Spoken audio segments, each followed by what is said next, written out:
Good morning and welcome to our annual Stakeholder Day. I'm Lindsay Taff and I'm Director of Communications here at British International Investment, and I'll be hosting you through today's event, which is, of course, all about British International Investment presenting its annual results and providing you with an overview of the work we've been doing over the last year. So the theme for this year's annual review is Foundations for the Future.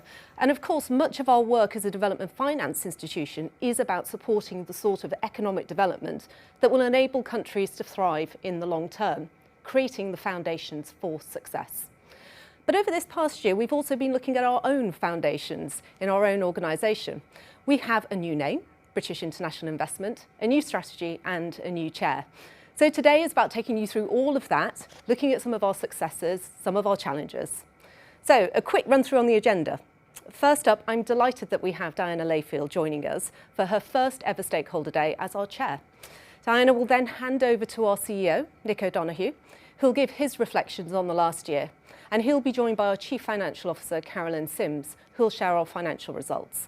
I'll then rejoin you for a panel that I recorded earlier, which goes into a deeper dive into our activities in market. And then it's time for our no questions barred Q&A with Ayana and Nick. And as always, you can ask whatever you like, and Ayana and Nick will, as far as they can, answer as fully as possible. So please start thinking about what you'd like to ask them and put your questions in the Q&A function at the bottom of the screen. We're really delighted to be expecting over 500 participants to join us today, so we'll do our very, very best to get through as many as possible. Then after the Q&A, we'll take a short break and return with two excellent panels looking at our impact on people and planet.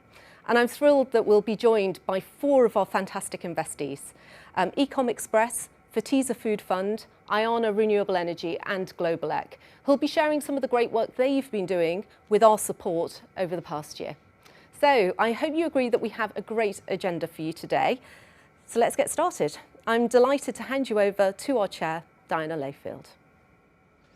Thank you, Lindsay.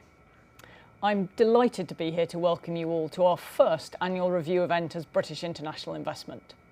As well as being the first in our new brand and guise as BII, it's also my first as chair, and I'm delighted to see so many of you online today. I'd start by reiterating what Lindsay said. Please do send in your questions. We want this to be as interactive and as informal as possible. We're very much looking forward to seeing and responding to your questions later this morning. Before I introduce Nick and Carolyn to cover in more detail the work and achievements of the past year, I did want to take this opportunity to share some of my early observations on this extraordinary institution's work. I hope I can also give you a sense of our optimism for the future, despite the fact that we're seeing what is undoubtedly one of the most challenging geopolitical periods in many years. There are three areas I'd like to cover: purpose, partnership and people. These are three areas that are at the heart of what this institution has achieved so far, including over the past year that we're reviewing today. These are also three areas that will help form the basis for our success over the next 5 years. First of all, purpose. I'm enormously proud to be chairing an organisation with such a strong purpose and vision. It's one that has been consistent over nearly 7 decades, but one that has continually adapted to meet the needs of a changing world. While our scale and coverage has shifted over time, our range of financial instruments has enlarged, and our ability to measure and focus on impact has grown. CDC, now BII, has remained clear in our mission to help solve the biggest global development challenges. We are fundamentally a development organisation. During my career, I've been lucky enough to witness the transformational impact patient capital can have and the critical role that DFIs can play. Now is particularly a time when that kind of capital and purpose, dedicated to economic, environmental and social change, is needed more than ever. I'm delighted to have joined at such a significant point in our history, a point where we've entered a new strategy period with a new name and a new bold ambition for scale and innovation. Our 5-year strategy is the expression of that mission and reflects the clear agenda that Britain shares with its many partners. A view that inclusive, greener and more innovative economies, based on openness and mutual partnership, will provide the basis for healthier and more prosperous futures for everyone. from harnessing the power of digital technology to bring better products and services, better ways of working, and improvements to how we interact with customers and partners, to building on our position as one of the largest government-backed investors in climate finance and expanding our climate remit even further, we will continue to build. We're excited by the opportunity that our new strategy gives us. It has both breadth and stretch, and it builds on the successes, lessons, and expertise we've developed collectively over the last decade. All of this work requires partnership, and that is my second theme. Partnership with the businesses that we invest in, with other investors, with governments and other DFIs, and with development experts. We know that we're stronger when we share expertise, pool resources, and think about challenges from many different perspectives. Many of you on this call are partners in a range of different ways, from execution partners to companies we've financed, to co-investors, civil society, and others who give us guidance and advice. We truly value that partnership and are looking forward to continuing to work with you over the next 5 years and beyond. I do want to touch briefly on our biggest partnership, that with our shareholder. We're proud to be 100% owned by the UK government, to be the UK's development finance institution, and to be a critical part of the UK's international financing offer. I want to thank our shareholder for their continued support, the Foreign, Commonwealth and Development Office, the FCDO, including the Foreign Secretary, the Minister for Africa, and all the other ministerial teams and officials, both in the UK and across the countries where we operate. We're very much a long-term business, and our investments can take decades to prove success. The partnership and support of our shareholder has been, and continues to be, fundamental, both in agreeing our new strategy and new name, but also as we work together to build the future. Our shareholder's been with us as we've been embarked on many partnerships through the last year. The government's Climate Innovation Facility, for example, under which we've developed a pilot to test different ways that concessional finance can be used to invest in early-stage climate technology. Like our Invest for Impact Nepal platform, where we've worked with the UK government in Nepal to improve co-funding and co-strategy among DFIs and donors. It's right that our shareholder, and many of you as our other shareholders, are pushing us to carry on improving, whether it's Parliament, the Public Accounts Committee, the International Development Select Committee, ICAI or civil society. We are constantly seeking ways to improve. Thirdly, on people, which I believe is at the very heart of BII's unique capability. The people that work at British International Investment are the critical reason that I am confident in our ability to execute on this new strategy. At a personal level, I've been struck by the passion, the integrity, and the sheer expertise of everyone I've met since joining. It's the commitment of our people that has enabled British International Investment to move from a development financed institution of around 80 people, investing 300 million a year, to an institution now of over 500 people with offices across the world, investing an average of £1.5 billion a year. It's enabled us to respond effectively to COVID, to ensure continued innovation around supporting all sectors, even during this extraordinarily difficult time. It's enabled us to deliver record climate finance commitments, to become an unwavering champion of gender-smart investing. And of course, we are driven by the people who we ultimately want our investments to benefit, whether that's investing to create more and better jobs, to improve income, provide jobs that are inclusive, or improve access to goods and services that make a difference to people's lives. It's that desire to make the biggest difference to people's lives that drives everything that we do. In practice, that means tailoring our offer to meet the differing needs of countries, of businesses, of partners. And that means that our investments range from the big to the small, from $1 million to hundreds of millions of dollars. You'll see that range of investments reading our annual review and hearing from what we have to say today. Over the past year, it's meant a range of investments that stretch from entrepreneurial businesses using innovation to achieve transformational impact, to making large-scale logistics and digital infrastructure investments, which have an impact on billions of lives. One of these that's impressed me hugely has been iMerit. It's an AI company which we invested in 2019 and again in 2021. It brings people from diverse and marginalised backgrounds into the digital workforce in a region and a sector where female workforce participation is historically extremely low.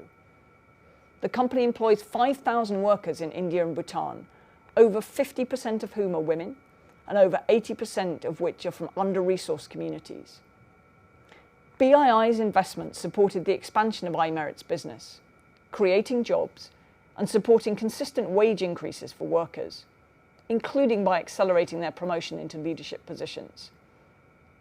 I'm hugely excited by the growth strategy of its female founder to provide skilled employment opportunities for women. And as a result, the investment qualifies as a gender-smart business under the 2X Challenge framework. It's a remarkable company, and one that I think highlights the range of areas where we can create real impact through private sector investment. I want to end this introduction with some thanks. Thank you first to the leadership of my predecessor, Graham Wrigley, who I'm sure is online today, and who stepped down at the end of 2021. And also to our CEO, Nick O'Donoghue, both of whom have worked tirelessly to ensure that we delivered in line with the commitments we made in 2017. Under Graham's stewardship over the last 8 years as chair, this company has become a global leader in the field of development finance, and much of the organisation's success over that time is due to his influence and vision. Thank you also to the team at British International Investment. As Nick and Carolyn will reflect in detail, 2021 has been a landmark year for BII, with results that demonstrate record performance in terms of the amount of capital put to good work, and consistent strong innovation around how we invest, our return performance, and above all, our development impact. By the end of this morning, I hope you'll see that everyone at British International Investment is driven to make a positive impact on people's lives in the countries where we invest, and to help tackle global climate change. Thank you finally to all of you, our partners in different areas. You are critical to the development work to which I know we are all committed. And finally, before I hand over to Nick O'Donoghue, we have a short film which I hope provides you with an overview of the last year. Many thanks.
Good morning, everybody. It's a pleasure to be here today, and thank you all for joining us. So I'm pleased to say this is my 5th annual review as Chief Executive of this organisation, but of course, it's our first review under our new name, British International Investment. And also, as most of you know, we work in a 5-year strategy cycle with our shareholder. 2021 represented the end of the last 5-year cycle, so this year, as well as a new name, we're beginning a new cycle with a new strategy. And I'm going to talk later about what that means in terms of our activities, but first I wanted to talk about last year and also how we finished off the previous 5-year program. And overall, we're very proud of what's been achieved since 2017, and that includes 1 million new jobs supported directly, many more indirectly, 277 kilowatts of energy generated, enough to power South Africa for a year, over $1 billion in climate finance to help accelerate the transition to a greener economy, $10 billion of taxes paid to support better social infrastructure. And looking specifically at 2021, this review highlights that this final year of our strategy period was our busiest year yet. We made our highest ever annual commitment of almost £1.9 billion of new development-led investments. We committed almost $500 million of climate finance, and that's the largest amount of climate finance we've ever delivered in a single year since we started tracking. Increased mobilization of other people's capital, and that's a key function for development finance institutions. Almost $1.5 billion alongside our own, and that's also a record. And I think it's also fair to say that 2021 was not an easy year from an economic or political perspective. And also the first 6 months of this year have continued that trend. Firstly, of course, we've had the effects of the pandemic remain an important factor in all the countries in which we invest, and it's caused significant health and economic hardship, which has set back developments, cost millions of jobs. And beyond the pandemic, we saw an increase in instability, both in countries where we invest, as well as in other parts of the world. And especially the conflict in Ukraine and its impact on energy and commodity prices and supply chains is changing the relationship between nations and challenging living standards in many countries, including in our investment geographies. The number of people suffering from hunger has already increased by over 100 million, and that's only likely to go up. And added to that, the urgency of addressing climate change has never been more obvious, and our geographies are the most vulnerable and least well-resourced to respond to that threat. Last but not least, populations, particularly those in Africa, continue to grow rapidly, and estimates suggest the continent needs to create up to 20 million new jobs per year. And all of these things can only be mitigated by strong private sector growth. And that's going to need capital in countries with very limited capital markets and inflows. And that's why what organizations like BII do is so important and so challenging. As I've said before, it's our role to step forward when others are stepping back. And it's our job to bring the long-term and reliable finance and support that's needed during these difficult times. And I hope we were able to do that in 2021. As I mentioned, it was a record year for commitments. We didn't just go to the easier places. In fact, our disbursements to the most fragile economies reached 60% of all our disbursements, and that's the highest percentage over the last 5 years. This review, which I hope you'll all get the chance to read, gives more details on many of the specific transactions, but maybe let me touch on just a few. Very little of what we do can provide as much of a boost to people's lives as investing in infrastructure. There are still 650 million people in Africa alone that live without access to reliable power. Without power, you can't light your home, you can't charge your phone, you can't run hospitals or clinics or factories. And our geographies, especially Africa, need power desperately. And as much as possible, that power needs to be renewable power: solar, wind, hydro, geothermal. And BII is investing in all of these. And in fact, only last week, for instance, at Chogam in Rwanda, I was pleased to announce that we are establishing a $200 million joint venture supporting large-scale African hydro projects. And that's going to provide millions of people with clean power in countries like the DRC and Burundi, which rank among Africa's poorest countries. And you're going to hear later this morning from some of our partners who are working to deliver clean energy. For example, from our partner Ayana Renewable Power, a clean energy company in India that we founded in 2018, who last year impressively reached 1 gigawatt of renewable energy capacity in India and has mobilized nearly $500 million of capital. And indeed, over the last 3 years, we have become at BII the UK government's principal vehicle for providing climate financing to emerging economies. And as I mentioned, in all of 2021, we committed over £500 million in climate finance. Last year at COP26, we announced our plans to invest over £3 billion to combat the climate emergency over the next 5 years. But of course, infrastructure doesn't just mean investing in power. And if COVID had demonstrated one thing, it's the importance of access to that digital economy. And that's going to require vital mobile and internet infrastructure.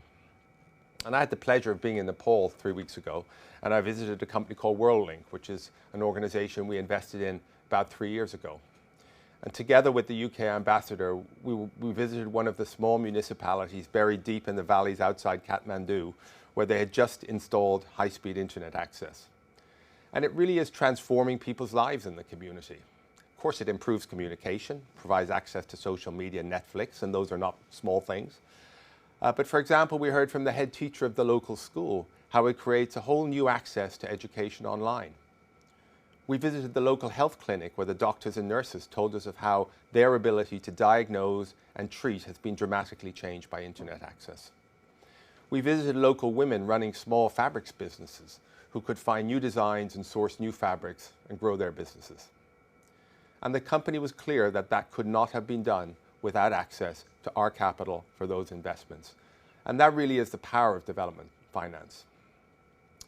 Of course, equally as important as building infrastructure is to back small and early stage companies and entrepreneurs that use technology and design innovative business models to provide solutions to key development challenges. And we're seeing vibrant technology hubs emerging all over our geographies. I was in Nigeria last week.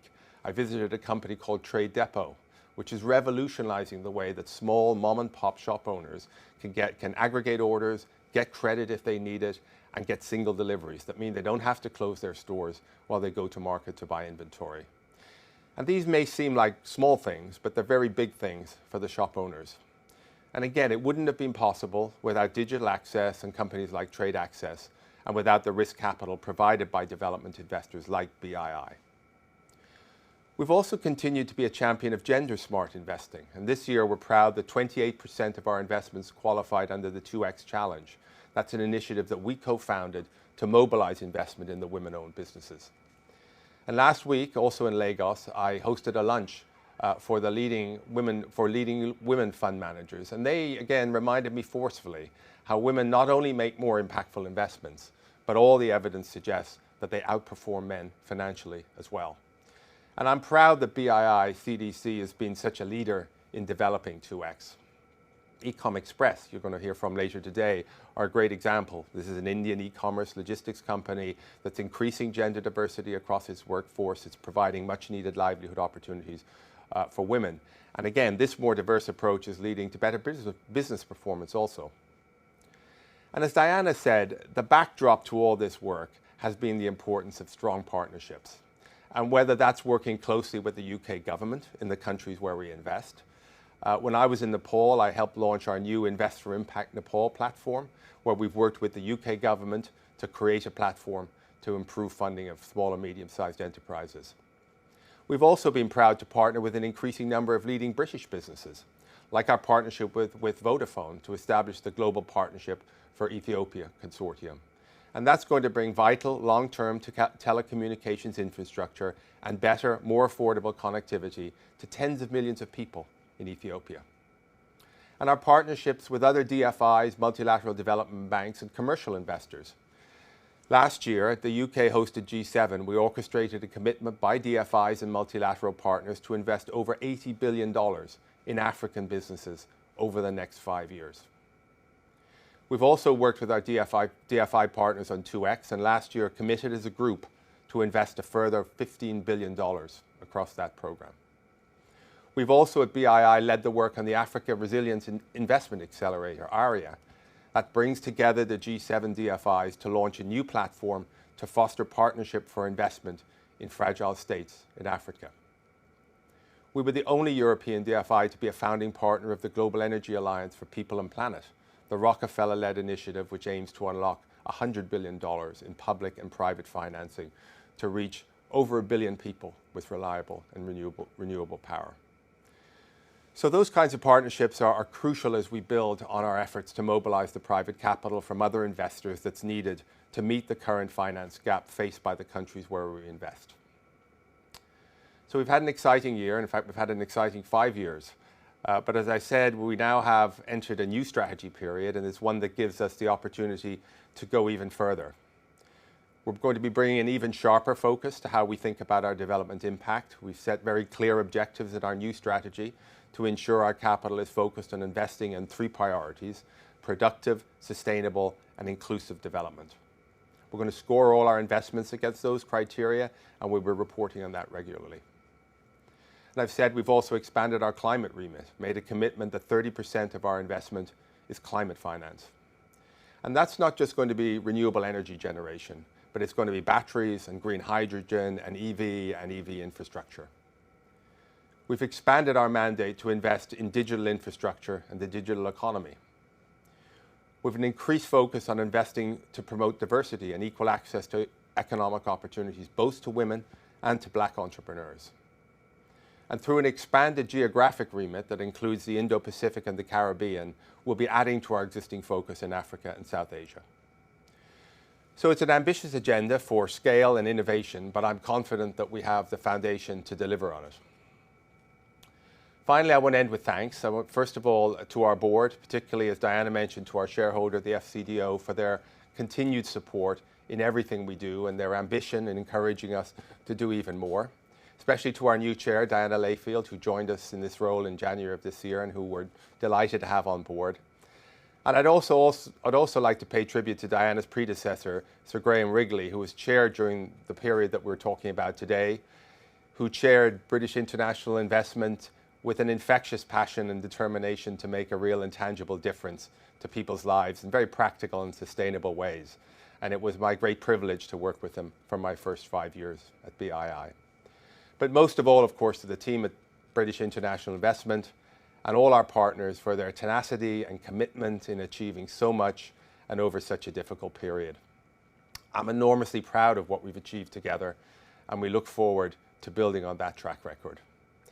So thank you all, and I'd now like to hand over to our Chief Financial Officer, Carolyn Sims.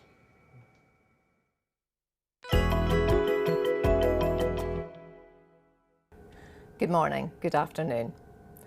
As Nick has already referenced, in 2021, British International Investment made our highest ever annual commitment of almost £1.9 billion of new impact-led investments. That's an increase of over 50% compared to 2020. This achievement comes after several years of a gradual build-up of our investment pace and stands us in good stead for our new 5-year strategy period, in which our stated aim is to invest £1.5 to £2 billion a year. Total net assets increased from £6.8 billion at the end of 2020 to £7.7 billion at the end of 2021.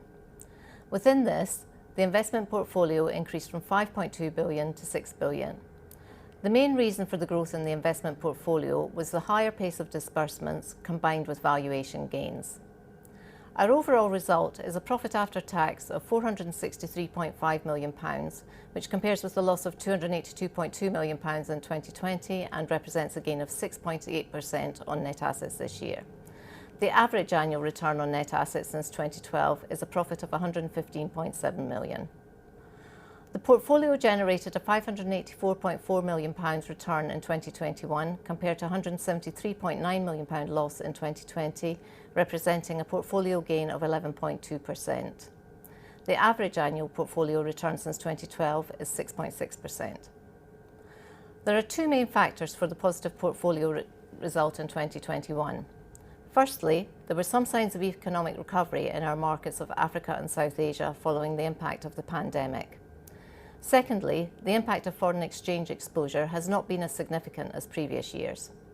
Most of our investments are in US dollars or currencies which track US dollars. This means our financial results can be significantly impacted by changes in the sterling to dollar exchange rate. However, in 2021, currency translation losses were much lower because the sterling to dollar rate was fairly stable. Nonetheless, despite the positive financial results in 2021, we're a long-term investor, so it is important to look across multiple years for trends. We are also aware that 2022 is likely to be a challenging year. Although there were some signs of economic recovery in the markets where we invest, in most countries, economic activity remained well below pre-pandemic estimates and the recovery was uneven and weak. The World Bank projects growth among emerging markets and developing economies will fall this year. More broadly, 2021 saw a rise in instability across regions where we invest, presenting additional political, social and financial risk, and this has continued into 2022. We remain committed to our impact objectives, but also to achieving long-term positive investment returns. We will continue to balance our approach to achieve both aims. Thank you.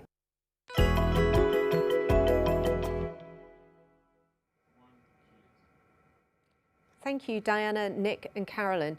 Now it's time for the panel I recorded a little earlier with Srini, Stephen and Yasmin, delving a little deeper to what's been happening in our markets.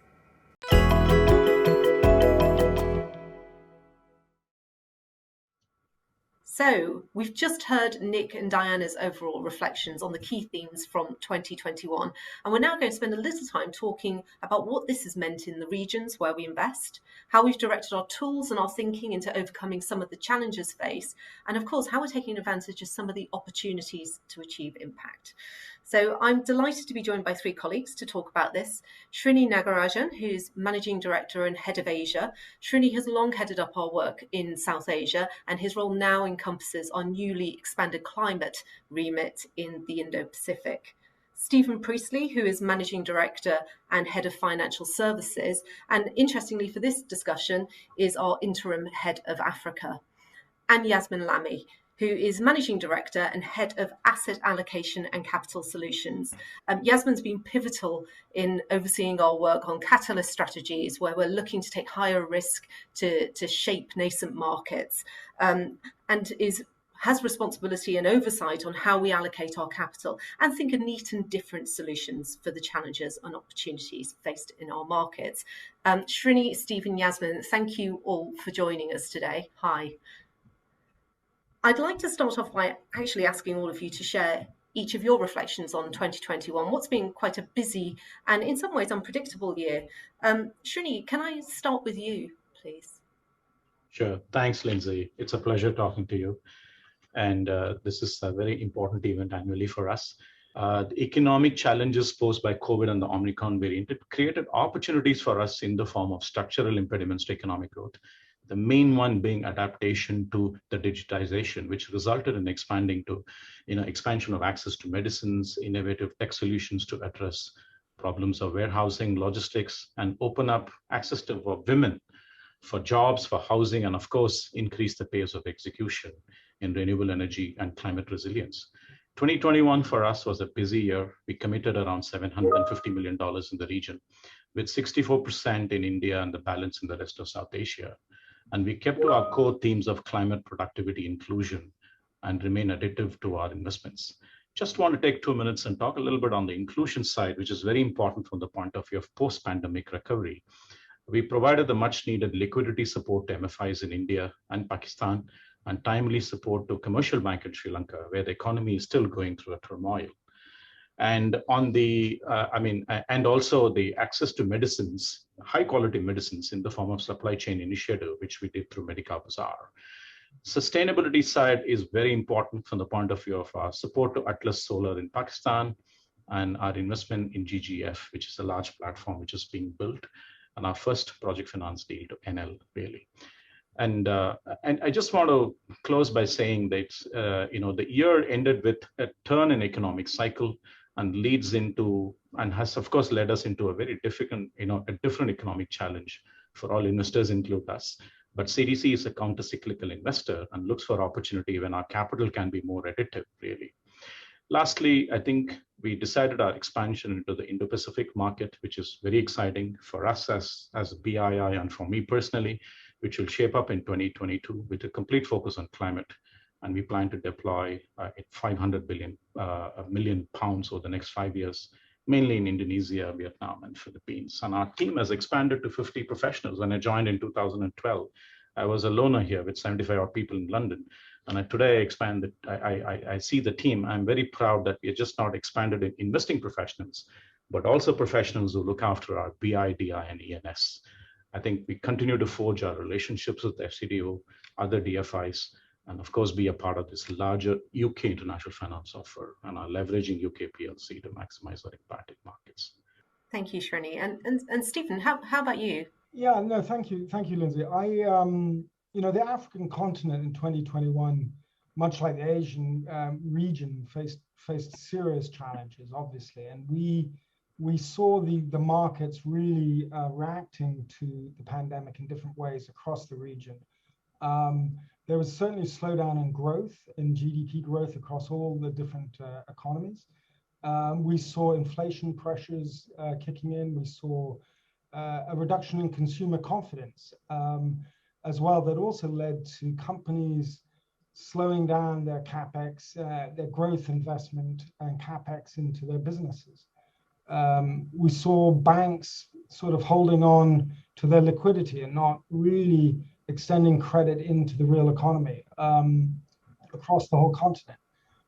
So there was definitely a pullback by banks, by companies, by investors, because the ability to sort of see with any clear visibility how these events would unfold during the pandemic was very, very limited, and how markets would react and how governments would react varied across the continent. So as Srini said, what we tried to do as BII in that context was think countercyclically, think about how we could deploy our capital into that kind of market environment of uncertainty and volatility, and think about how we can do it in a way that drives the three impact dimensions that we talk about, which is inclusion, productivity, and sustainability. And we did that in numerous ways, especially as we saw the markets beginning to recover in the second half of 2021, and growth slightly pick up. In fact, I think growth slowed down materially, but maybe not as much as some were predicting, like the IMF. And we saw signs of really encouraging opportunities to invest into. Now that clearly has changed in the last 6 months, and we'll talk about that later. But there's definitely the African continent now is really confronted with the perfect storm of external shocks that have come in the form of a strong dollar, increased interest rates, increased food and commodity and oil prices, which is leading to a really powerful concoction of sort of external shocks that we now confront. But I do think, we did see lots of opportunities to invest in 2021, and we'll go through several of those examples, no doubt, in the course of this conversation. Thanks. Yeah, thank you, Stephen. And over to you, Yasmin. Thank you, Lindsay. Building off what Srini and Stephen described as the experience of our partners and clients in market, I very much came into 2021 thinking about whether we had the right tools to respond to those emerging needs and opportunities. And I thought about that from both the perspective of reflecting on what we had experienced through the COVID crisis, but also thinking forward-looking about the strategy we were developing for the next 5 years ahead. So reflecting on the COVID crisis, I felt there was an increased value in blended finance and the complementary types of investment tools that played a role, for example, in a fund capital structure to really serve needs during the crisis, or helped individual companies with flexible debt, for example, to support them with what they were trying to do in response to the crisis. It was really humbling, I think, for all of us professionally and for me personally too, to be recognized by the UN Principles for Responsible Investment last year on our COVID response with the award for Real World Impact Initiative of the Year. The other real milestone I felt last year was COP26, which of course brought a lot of momentum in the UK in particular around the climate agenda. And I felt in our work that came through in two different channels. One, really accelerating our work to drive proven renewable energy technologies at scale and at pace in the markets where we invest. And two, to really bring innovative finance to bear to help in the spaces where there are emerging climate technologies, such as green hydrogen, or in the space of adaptation and resilience, for example, supporting smallholder farmers with new technologies that can help them manage their water needs. So across the kind of suite of needs and opportunities emerging from the portfolio, it was clear that we should continue using our existing core investment instruments, our growth capital, which is really about accelerating proven technologies, accelerating development at scale. That's more than 90% of what we do on a day-to-day basis. And the catalyst strategies that we have used to work at the frontier of our productive, sustainable, and inclusive impact goals. We reached an exciting milestone of crossing $1 billion of commitments in that portfolio as of the end of December 2021. Really exciting milestone. And we're not stopping there. We want to triple the size of this portfolio over the next 5 years and really keep working to shape those nascent markets. On top of that, we have, of course, the BII Plus program, which is where we use grant funding for technical assistance to support portfolio companies and the ecosystems in which they operate, with some market shaping work as well. And excitingly, last year we announced 2 new funding partnerships in the vein of innovative climate finance. One with our key partner FCDO, which was the Climate Innovation Facility, a £40 million pilot which launched in September and was announced at COP. And the second, the Global Energy Alliance for People and Planet, a partnership that has come together around distributed renewable energy. So coming into this year, Lindsay, we have a lot to build on off of all those exciting developments. Yeah, an awful lot there. And actually, you started to touch a little bit on some of the commitments that we made. Which are the investments that we made in 2021 that you're most excited about in terms of their potential for impact?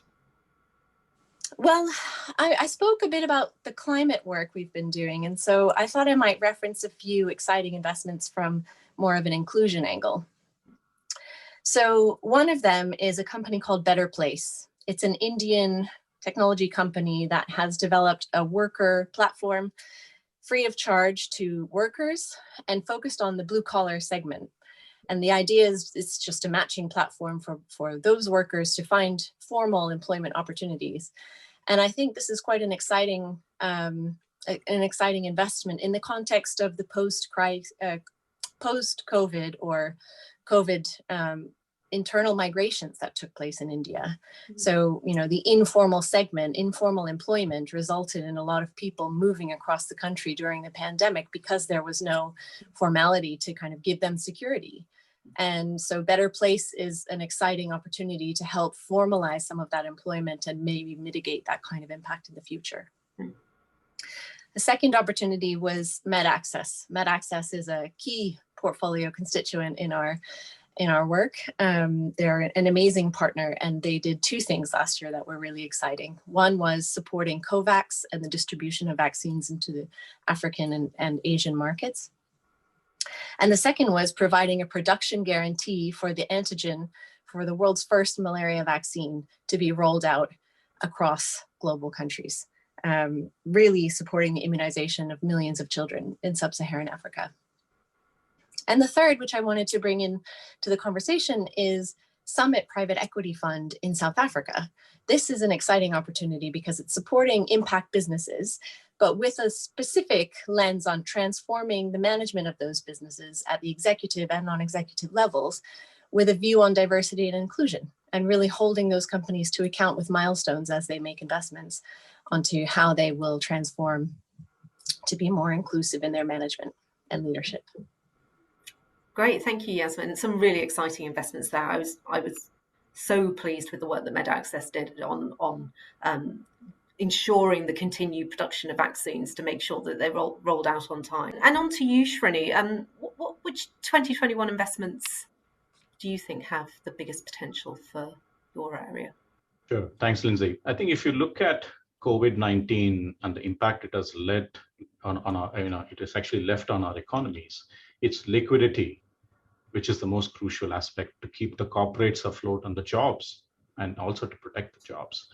I think we really, from our learnings from 2020, in the early part of 2021, when we had a recourse of the pandemic, it's about making sure that we are able to timely support our existing investee companies, and also take a little bit more of a sectoral view. For example, we supported 4 to 5 MFIs through a pool bond structure, where the liquidity had pretty much dried up to the microfinance institution. Who are especially doing unsecured loans, really. And our support to Kash Foundation in Pakistan, which actually supported a number of women entrepreneurs in Pakistan, which is very crucial. And inclusion is still behind in most of our countries. Opportunities for women to participate in economic activities are very limited. So the impact of these investments will be extremely significant, as women entrepreneurs have to contribute, for example, to Pakistan economic growth going forward. In India, we made a $50 million commitment to the social bond issue by a housing finance company called Aavas Financiers to support the gender-focused credit facilities, particularly for housing finance. Again, women will have the opportunity to gain economic security through their own efforts, rather than remaining, dependent on others. The other thing which made me very proud was about the fact that we achieved a milestone of our investment commitment of $100 million in Nepal, when we started with zero a few years back. And I think this is great tribute to the teams in London and in the region to have done that. On the trade side, I think BII facilitated trade and commerce during a very difficult period of risk aversion. In Bangladesh, we committed $60 million to two major banks, Prime Bank and Citibank. And in Pakistan, we gave $50 million to Habib Bank to finance trade, the regional trade. There are two investments that are fascinating that remain slightly close to my heart. Is Medica Bazaar, that provides timely and authentic pharma supplies and medical equipment to the very small tier 3 to tier 6 nursing homes in very remote India, which otherwise will be buying spurious medicines, and it's a highly successful company. And the other one, which also remains close to my heart, is TVS Infrastructure, ILP, which has transformed from merely a warehousing company into an infrastructure solution provider, which is absolutely fascinating to see the way all these companies are trying to transform the country and be a catalyst in their own fields. Yeah. So I'll stop there. Lovely, thank you, Srini. And Stephen, over to you. Yeah, no, thank you, Lindsay. It's very difficult to pick 2 or 3 examples out of the African continent, but in terms of the ones that I think have real potential to have transformative impact, I think the first would be the directed lending transaction we did with First Bank of Nigeria. There we lent them $100 million with the explicit purpose of directing capital to both SMEs and women-led and owned businesses, small-scale businesses across Nigeria that typically really struggle to access capital. And for female entrepreneurs, much like Srini said, it's in a very empowering way of delivering capital to that segment of the population, which is largely excluded. So that getting that right and understanding how to do that very effectively, I think that's a really interesting transaction that hopefully we'll learn a lot from. The second one, which you'll hear a bit more about today, I understand on the agenda, is the Phatisa Food Fund, which is a Pan-African fund that really looks to go into the food value chain across the continent in agriculture. A very difficult sector to invest in, and it's really targeting small-scale farmers, 90,000 small-scale farmers to be precise, and help promote 2,000 new jobs and sustain 10,000 existing jobs in a really tough but critical sector. So I think that's a really powerful platform that we've invested through. And the third one is part of our sort of efforts to harness sort of the digital transformation that and help promote that across the continent, and really to drive financial inclusion. So we invested in Time Bank in South Africa, which is a digital bank that really targets the lower end income groups that are underbanked or totally unbanked, with a digital proposition that will bring them into the formal financial services sector, and extend credit and give them bank accounts through a digital platform.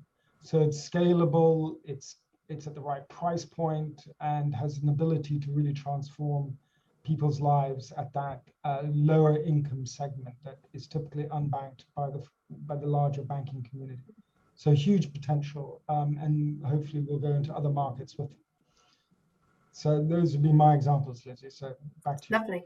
Thank you, Stephen. And I think ending on innovation like that is actually quite an interesting segue into going back to Yasmin to talk about some of the innovative approaches that we've been taking to develop new tools and really adapt to the needs and the opportunities in our markets. How's that been working out over the last year?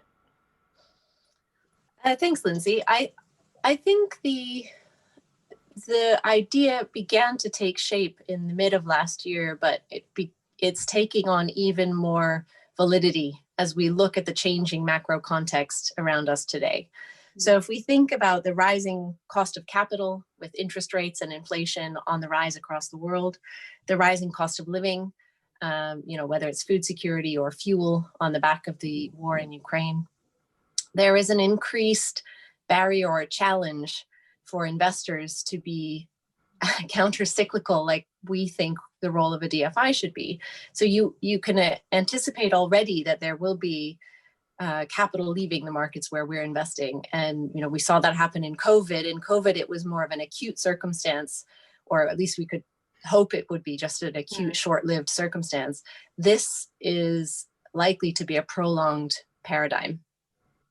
And so I see what we began to hypothesize last year around an increasing role we could play in blended finance in the new strategy as even more central to what we need to do in order to keep momentum around driving capital towards the SDGs. 2030 is just on the horizon. And I think we have a role to play across the spectrum of things. So we spoke about being on the proven end of the scale with respect to climate, and then working at the innovative end of the scale. And I think we can develop a capital toolkit that helps us work at both ends and kind of complete the role that a DFI can play in proven markets with more of a mobilization agenda, working to bring in private capital with the complementary risk appetite that we can bring to bear, and at the kind of pioneering end of the spectrum where we might be demonstrating over time and bringing in private capital over time, but really being a pioneer in funding some of the more innovative interventions and businesses that are really trying to drive inclusion, productivity, and sustainability in this current context. Great, thank you, Yasmin. So looking forward, we're in the first year of our new strategy. Srini, can I come to you? What does the new strategy mean for us in Asia? I think we have a new name, an ambitious mandate, and we must deliver. Right. Let me just tell you, BII is not an organization which is trying to get money out of the door. We're not that kind of an organization. We are actually an organization which want to remain very focused under our new framework of what we call as a PSI framework or development impact framework. We are very much in a problem-solving mode using partnerships. And deals are more a means to solve the problem as opposed to being in a pure deal mode. And that's what makes the distinction between a classic private equity style investor and a development institution like us. So we are here to solve problems on the climate, on gender, and we use technology as a tool effectively for that. And we go out to partners and say, these are the problems we intend to solve. Are you aligned with us or not? If there are partners who are aligned with us, we go with them. And the big thing about BII is our ability to take early stage risks. And for example, in a climate context, we can take the pre-construction risks, which most sovereign wealth funds won't do. And we are longer term. So our ability to have different classes of capital between growth, catalyst, and kinetic, and our ability to take greater risks puts us in a very formidable position in our market. If you look at our overall investments, we invest in a country like India, in the context of the country, is probably not that high.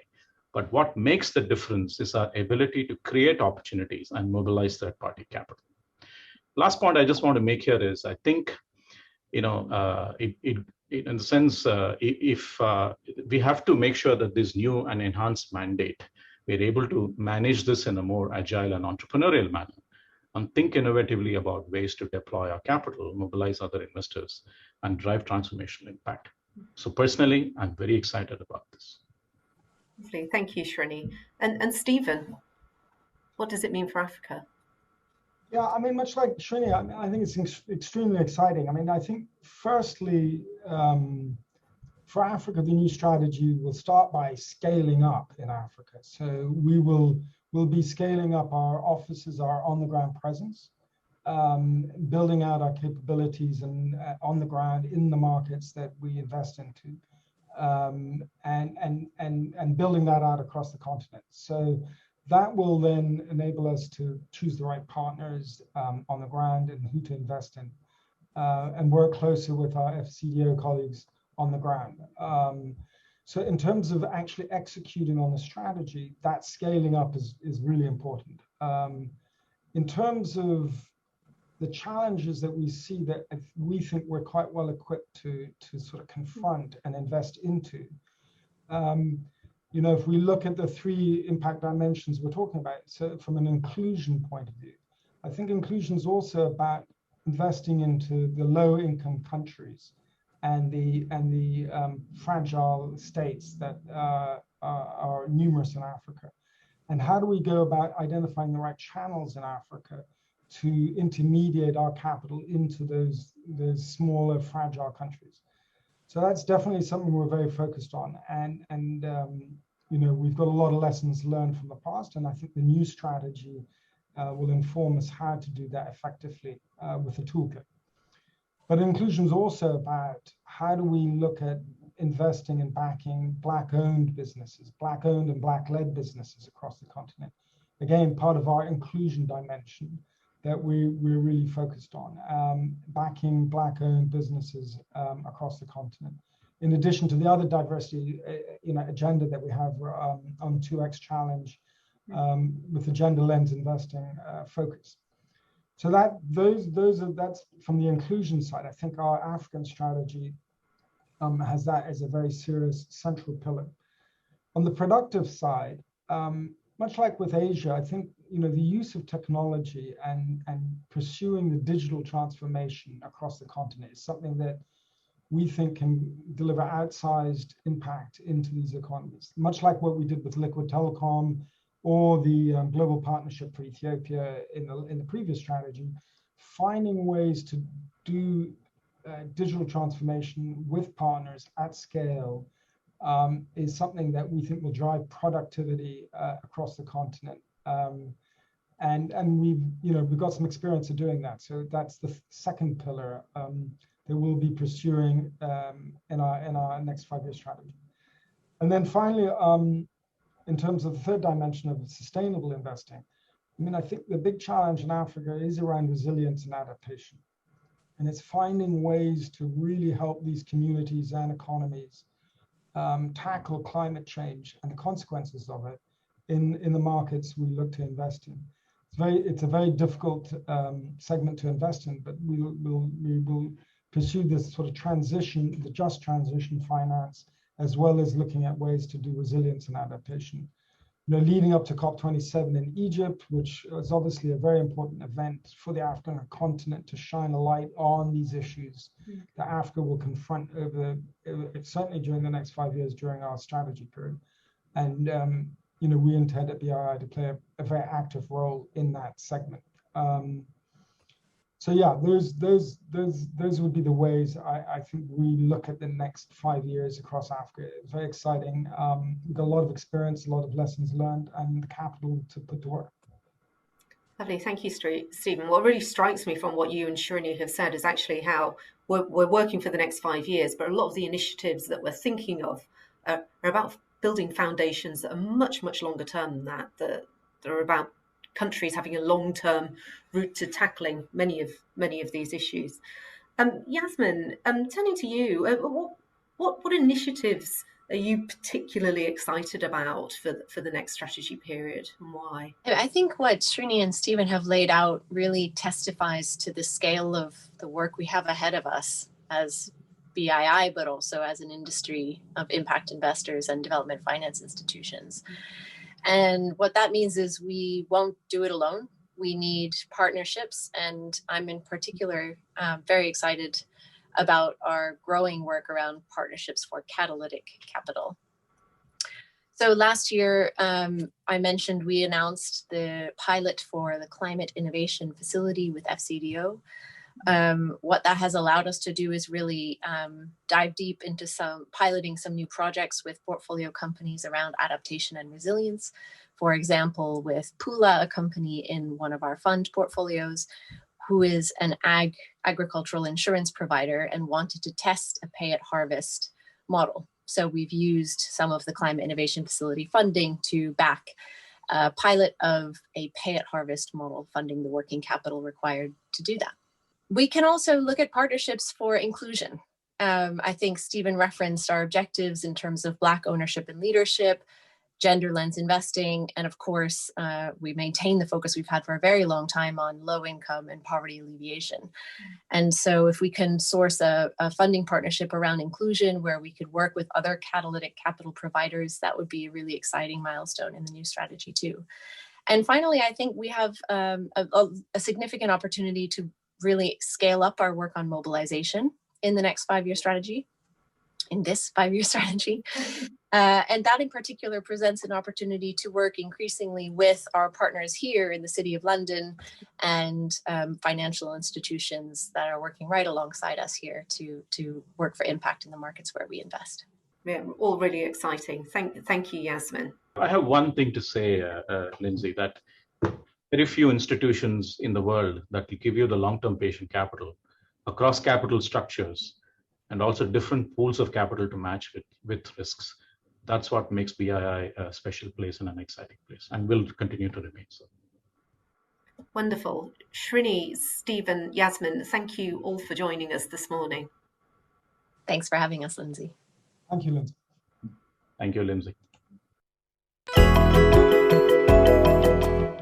I have been with British International Investment for 7 years now, and the breadth and the depth of our work, especially in the context of such unpredictability, never fails to impress me. And I can see that breadth and range reflected in the questions that you've been sending through to me today. So I'd like to welcome back Diana and Nick for the audience Q&A, and actually staying with that question of unpredictability. One of the questions that has come through is about our work in fragile and conflict-affected states and how that's going to play out through our new strategy. Diana. Well, I think the first thing to say is this is obviously hugely important to us. And I think, as Nick mentioned, we invest where others do not invest, and we really seek out those investments that maximize impact. And fragile states are obviously a core part of that. As I think Nick also highlighted, this year we had a record amount, over 28% of our investment were in these smaller and more challenging situations. I think we have some terrific examples of that. So Virunga Power in DRC, providing electricity to a very, very remote city to over 350,000 people. So from my perspective, I think this is something that we are increasing our focus on rather than moving away from. But these are challenging areas to make investments in. Nick, I think you might. Yeah, I agree with what Diana said. And fragile states, obviously, for any development finance institution, has to be absolutely front and center in what you do. I think you also have to be sensible about the way you do it. And so the partnership point that we touched on earlier is really critical when you're thinking about how to get money effectively and funding effectively into some of these countries. I use the example of Liquid Telecom, for example, which is which we funded about 3 years ago with sort of a mission to build a fiber network across Africa.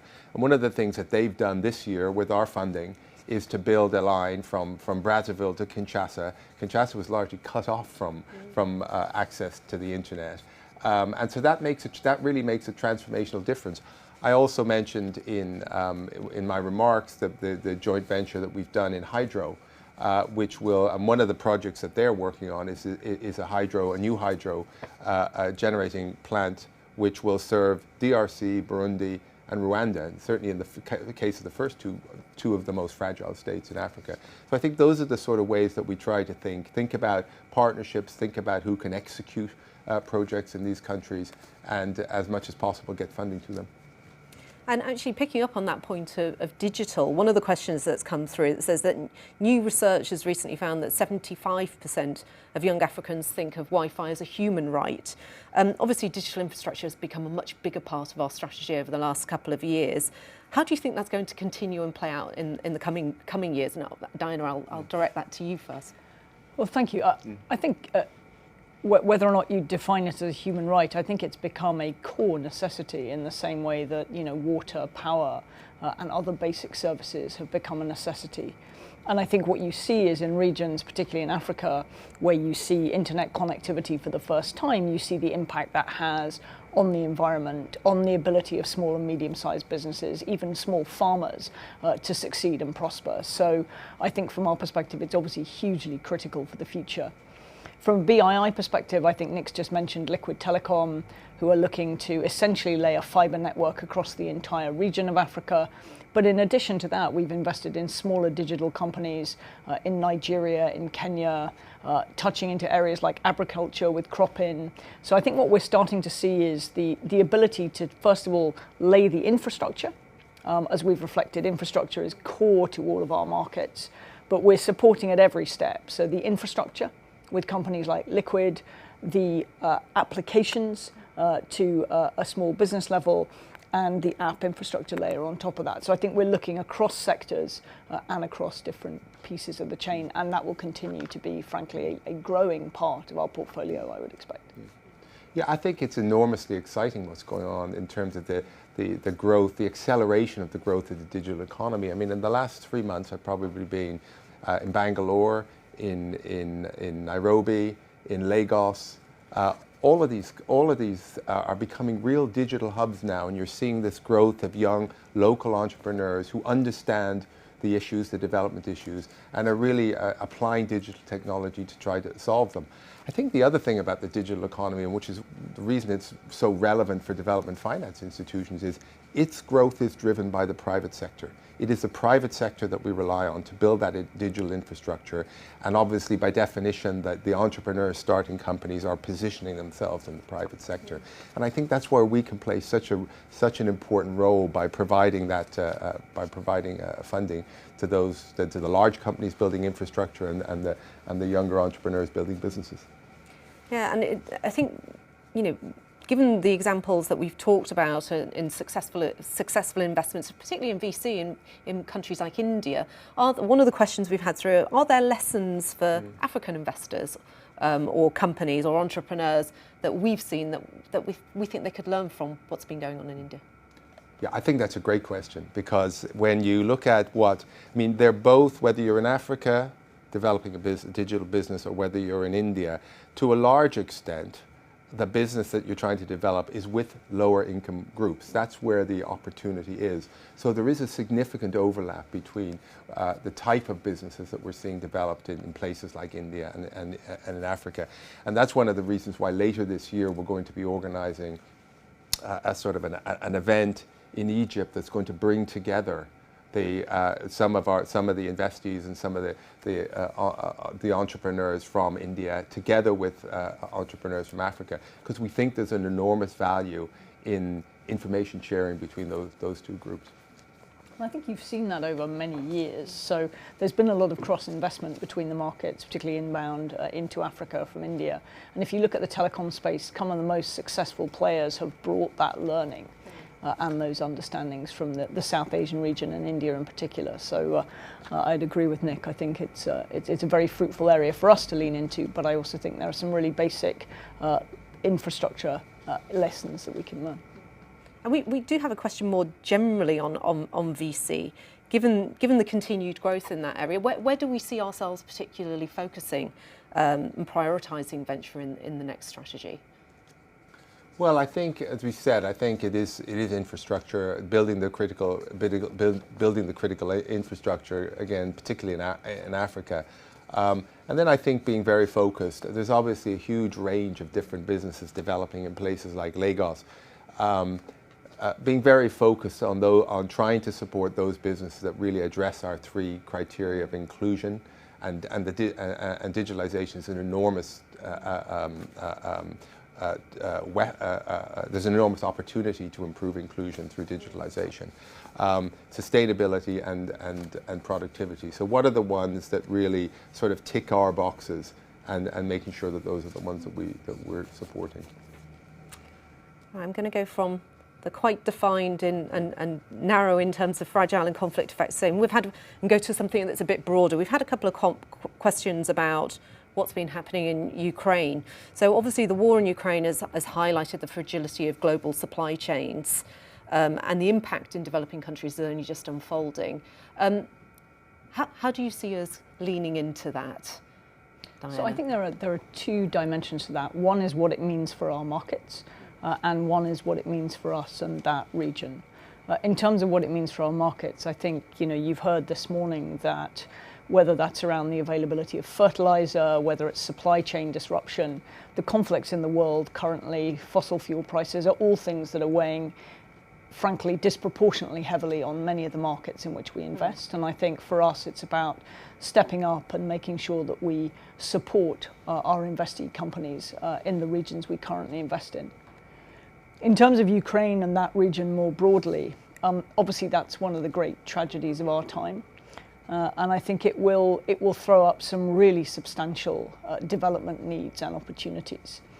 Our current strategy, as you know, is not focused on that region, but obviously as things evolve, as needs become more significant, and as it looks, I hope, in due course as though there will be rebuilding in that region, we'll obviously look at that and work with our shareholder to see what might be an appropriate contribution for BII. Thank you. And Nick, anything? Do you have anything to add in terms of the specific contribution that we might be able to make in terms of these global supply chain issues that are affecting our markets? Yeah, look, I think we're all aware that what's happened in Ukraine has caused a knock-on effect into really global supply chains.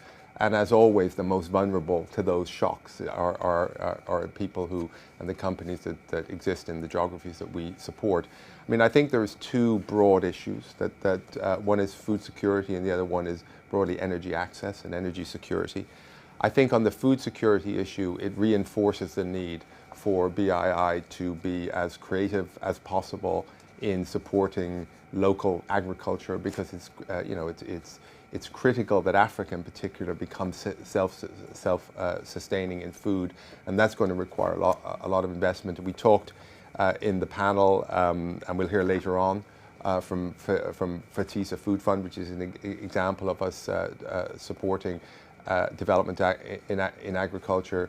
We've provided, along with a couple of our DFI partners, we provided additional support for AgDevco this year, which AgDevco is a really important, has been a really important supporter of agriculture, again, particularly in Africa.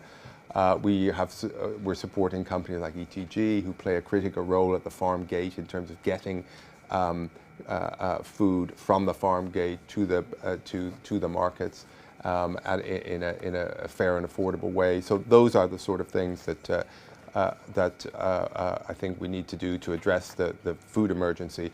On the energy access side, I think it's reinforced the need to accelerate the pace of renewable energy in Africa.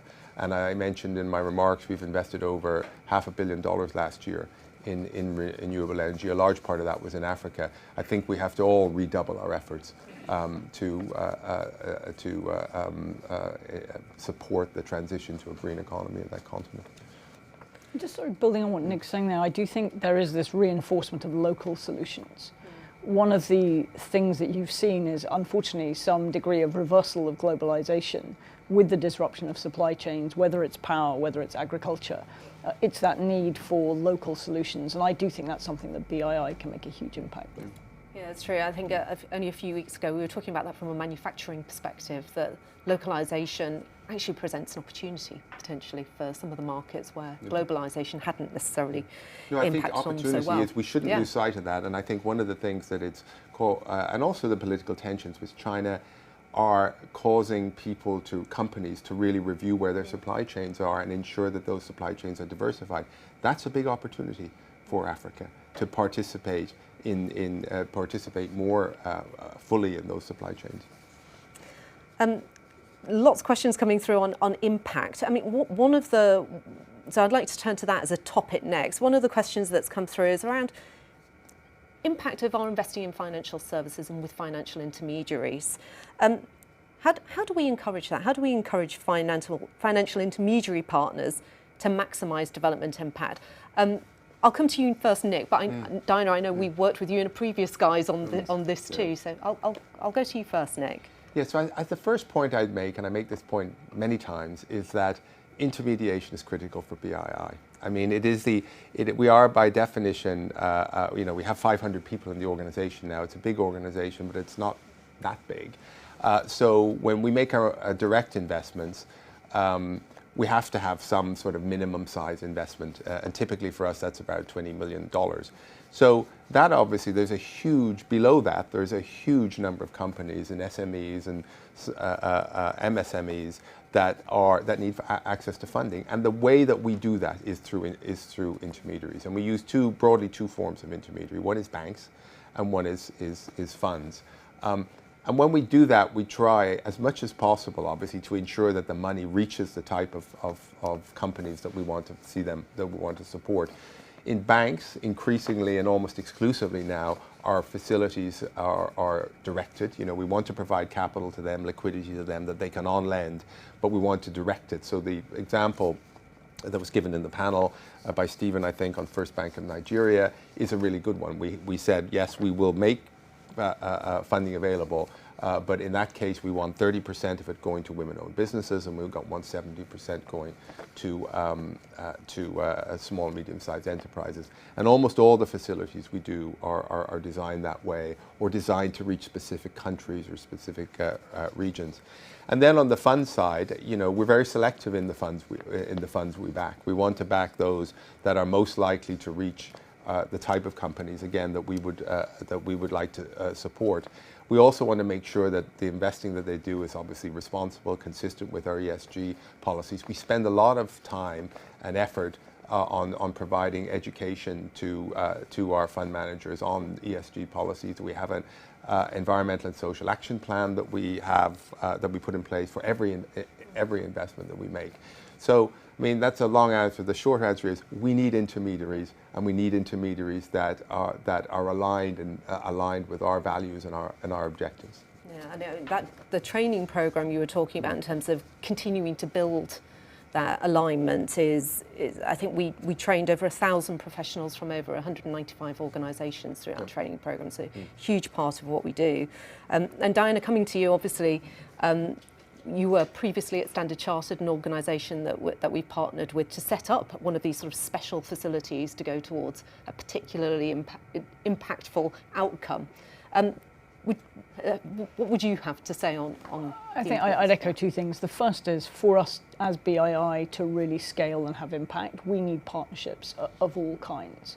And I think we've done a phenomenal job in increasing our footprint and our staffing, but still, if you look across the markets that we're in, a local institution, and Nick's referred to some of the banks, has many orders of magnitude more people on the ground and more spread across the countries, and their ability to sort of see, touch and feel potential investments and support these is obviously materially different to ours. So I think our ability to do that and do it well is one of the keys to our success, and will be even more critical going forward.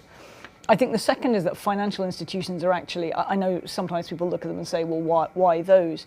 They're exceptionally good at managing to have a large impact with relatively small amounts of money by finding out the right place to place that support. And so I think they're very effective. And you were referring to some of the work. I mean, Standard Chartered obviously worked a lot with BII over the years, but the Sierra Leone facility during the Ebola crisis, I think, was a perfect example of being able to leverage that network of people on the ground and to seek out highly successful businesses who are struggling temporarily and ensure that those survived and thrived with very selective amounts of financial support. So I think it is a really critical piece of what we do. I suppose the third thing is just to say that we get better every year at the types of activities that Nick's mentioning. So ensuring that both contractually in our management of where that fund goes, but also in terms of our day-to-day contact with those teams, measurement of impact and real understanding of impact. I think that's a journey that has been terrific and will continue to be a good one. That brings me on to a slightly broad question that we've received, but it's sort of about, could you expand a little on where development fits within the new strategy? And Nick, you mentioned in your opening speech about the 3 impact priorities that we have, and you've just referred to measurements. Has anything fundamentally changed for us over the next 5 years? I'll pass to Nick in a second, but I think it's much more an evolution than a revolution. I think this strategy is a natural follow-on in many ways from what we've done, but it's bigger, it's broader, and it's more ambitious. I think the key differences are more on the climate front, which I know many people will welcome given the state of the world and the state of climate finance. And it's climate finance focused in the most vulnerable markets around the world. So I think that's a key difference. I think another is expanding geographically. So we've included Southeast Asia and the Asia Pacific markets in our new strategy. And I think finally, and you've touched on it, I do think there's been a real step up in how we measure impact. It's something obviously we've always sought to do and sought to do well, but we've become much more scientific about how we do that. Our impact team has grown from 3 or 4 people to 65 people over the past few years. And I think and hope that many in the DFI community would say that we are really on the leading edge of how we measure impact now. Every investment goes through an impact measurement process, very, very rigorous, and I think we now have processes in place to follow up at regular intervals post-investment to ensure that those investments are delivering the impact that we set out to deliver. Yeah, I think Diana put it all very well. I want to it's absolutely clear development lies at the centre and the core of everything that we do at BII. You'd see that if you attended any of our investment committees. You'd see that if you watched how our professionals were interacting with the companies that we've invested in. So it's absolutely. I think, as Diana said, some of the additional measurement that we've introduced again reinforces that critical importance of impact. And at the end of the day, that's why people are here. That is why the staff come to work at this organization, because they want to be involved. They want to make a difference in development. Diana, you mentioned climate. One of the next set of questions I'd like to come on to is on climate. We've got COP coming up at the end of the year. First time it's been hosted in Africa for a few years. What are our hopes and priorities for COP27? Nick? I think COP27 is going to be very important, and as everybody's described, it's the African COP. And so I think those issues that are closest to Africa will get prominence. And the one that is most obvious is adaptation and resilience. We heard this in Chogam in Rwanda a couple of weeks ago, where obviously there was a large African presence and a lot of discussion around climate. And these countries are the most vulnerable to climate change, and they are the least able to afford to mitigate the effects of climate change. So adaptation and resilience, I think, and how they also didn't cause the problem. And so how we in the developed countries can really help these countries to adapt and become more resilient to climate change, I think is going to be absolutely front and center. We are very involved with what is called JETP, so the Just Energy Transition Partnership with South Africa, and that's an example, I think, of the developed world, led by the UK in this case, working very effectively with African governments. And so I think that's the sort of thing that's going to get a lot of prominence at COP. I suppose the other thing that will also get prominence is this question of transition and how we are actually going to transition. Because if we want to move the needle on emissions everywhere in the world, we have to start decommissioning more quickly some of the coal-fired particularly the coal-fired generation that exists in countries like South Africa. So I think the way that we do that, how quickly we can bring on things like hydrogen, for example, those are going to be important discussions. I think finally I'd say that one of the things that we also want to focus on more broadly, and this is I suppose broadly in the adaptation resilience question, is a question of water. And we're working on interesting projects in places like Egypt on how we can ensure water supplies as climate change progresses. So that's also, I think, going to be an important area. Diana, would you like? I've got a couple of more questions, but would you want to add? No. You've got a few questions. We should try and get through them. On one of the questions that's come through on this climate point in particular is this. There's a couple of questions about the worry that globally we might have lost momentum given the events that are happening around the world, and just how do we think about that trade-off ourselves when we think about providing accessible energy to a larger number of households in Africa versus staying committed to that climate protection? You mentioned earlier about this is potentially an important moment for us to commit fully to renewables. Yeah. Look, I think that what the Ukraine crisis, the knock-on effects through higher energy prices, has just reinforced the need to ensure that the countries in which we invest in accelerate their transition to renewable particularly sources of power. And so I think that will be, so we're going to see, we said before, invested $500 million in climate change last year across more than $500 million across our geographies. And so I think we and our partners are going to have to redouble those efforts. And I said in the context of COP, I think very hard about how we can accelerate that transition and what needs to happen. And the final question was on engagement with our shareholder, so probably one for you, Diana, and whether there are opportunities for us to do more there, and also how we also seek to engage and partner with civil society in what we do, and how you see that going forward over the next 5 years. So I think one of the fantastic things about the development space is there are always opportunities to do more.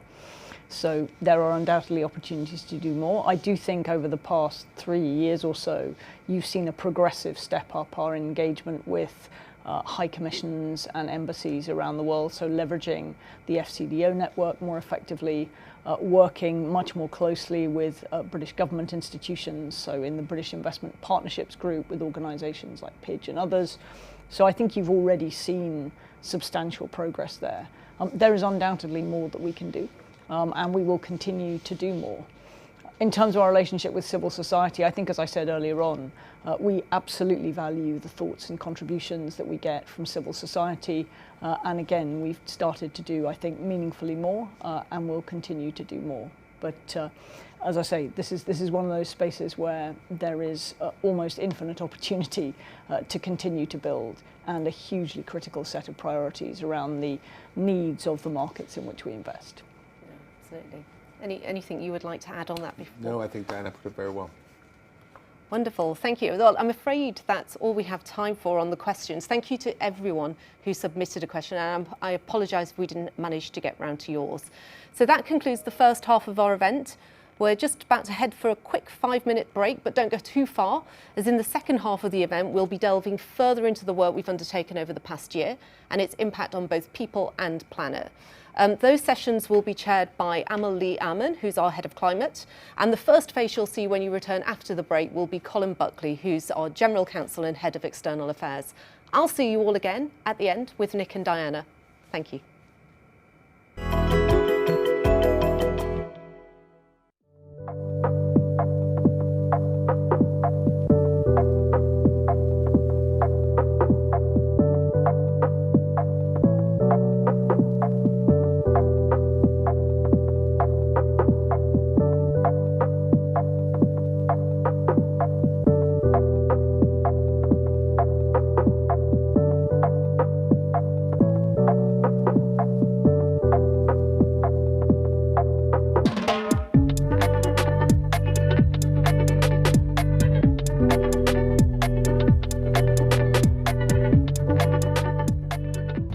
Phatisa's investments have supported up to 11,700 jobs, created 3,700 new jobs, as well as provided opportunities for 3,200 seasonal workers.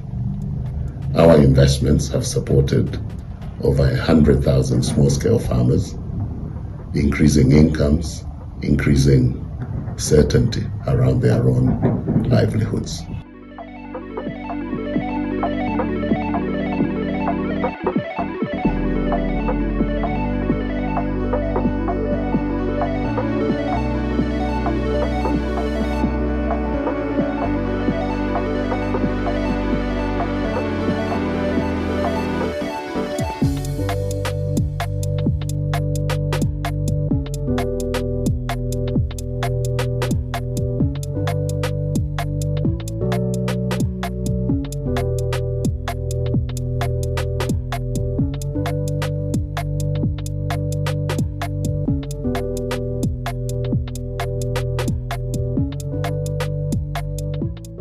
Let me tell you, what we want to do is we want to smash some of the taboos that are dissuading women from getting into a career in this kind of workspace, which is logistics, because mainly it's very, very male dominated.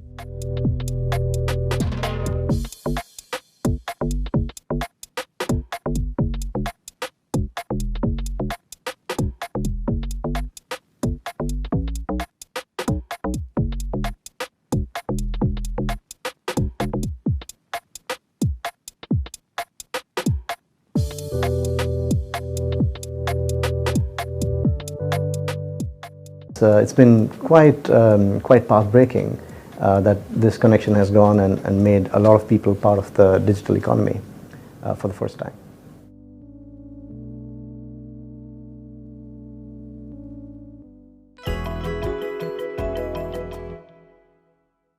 Welcome everyone to our second panel today that focuses on the impact BII's investments have had on people.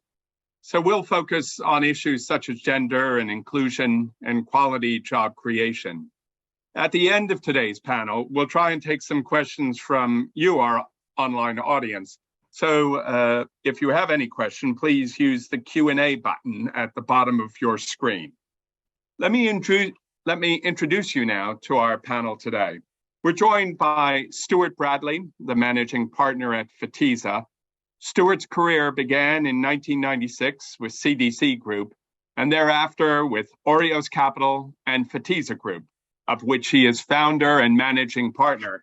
Phatisa is a leading African private equity manager with investments across the African food value chain and in affordable housing. We're joined by Saurabh Deep Singla, who is the Chief People Officer at Ecom Express Limited. Ecom Express is a leading end-to-end technology-enabled logistics solutions provider to the Indian e-commerce industry. And Saurabh is responsible for preserving the company's unique positive engagement, overseeing talent management and development, diversity, and inclusion. We're joined by Clarissa DeFranco, Managing Director and Head of Private Equity here at BII. Clarissa has been with us since 2007, and she manages a team that has a $2.5 billion portfolio that covers SME, mid-cap, large-cap, and private equity sector funds across Africa and South Asia. And finally, we have Liz Lloyd, Chief Impact Officer here at BII. She leads in overseeing the assessment, management, and measurement of development impact activity and engages on focus areas such as gender, job quality, climate change, and human capital. Welcome to each of you. Liz, if I could kick off with you. I mean, you lead our impact team. So can you start by talking about how we ensure that impact on people is at the heart of all of our investing? Well, thank you. And let me start by touching on our rigorous framework and processes. You have heard about our development objectives for the strategy period of 22 to 26. These are focusing on investments that are productive, sustainable, and inclusive. And one of the principal underlying goals for our investments is to improve economic opportunities for people. This might mean making an investment because we anticipate it will create more and better jobs, or improve incomes, or provide jobs that are inclusive. And what we always think about making the assessment about what sustainable development goal or what development challenge we're contributing to, and how we will do this directly or indirectly. And for the inclusive pillar, we're really thinking about the focus on people. So we're looking at the scale and depth of impact, what our contribution is, what difference we make, and what are the risks to achieving a positive impact. So in sum, we look at the difference we make to people's lives. And we've set our impact management framework and scoring system to prioritize impacts in lower income countries, amongst lower income populations, and investments that make a difference to women, and prioritize investments in Black-owned and led businesses. And that's because this is where the biggest difference to people's lives can be made.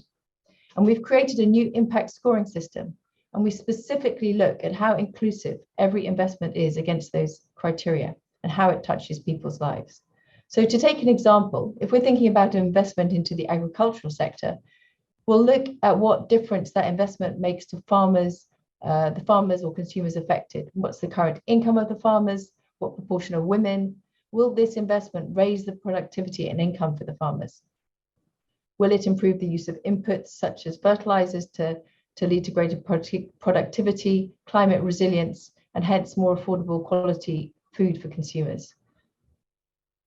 So we really focus also on what contribution we're making. Are we mobilizing capital, or are we, by our focus on good environmental and social standards, going to improve the quality of jobs or the proportion of women in decent jobs? We then set benchmarks and measures and monitor the progress through the lifetime of the investment. In short, we seek to understand deeply how our investment is of benefit to people and hold ourselves to account. But I think you've also heard from colleagues, and you will shortly from other panelists, about how the impact on people's lives is a really real and everyday part of our partnership, and how motivating it is for us all, and how much it contributes to our culture of being impact-led. Thanks, Liz, for sharing that sort of principled approach. It's always good to get a sense of how it plays out in practice. So I wonder, Saurabh, if you can tell us a little bit about Ecom Express and what BII's investment has meant for you. Sure. So thanks, Colin, and I'm glad that we've been invited for this forum. And I completely am aligned with what Liz just said. And I will talk about how BII could kind of really create a difference to the life for Ecom Express and all the employees. So look, we are one of the India's leading technology-enabled logistics service provider, and we do it focused for e-commerce only. And some things which kind of make us to stand apart is we are more rural, less urban, and for us, we're trying to create an organization which goes to rural, creates employment opportunities there, rather than getting poor people to become more poorer when they kind of move to the larger cities.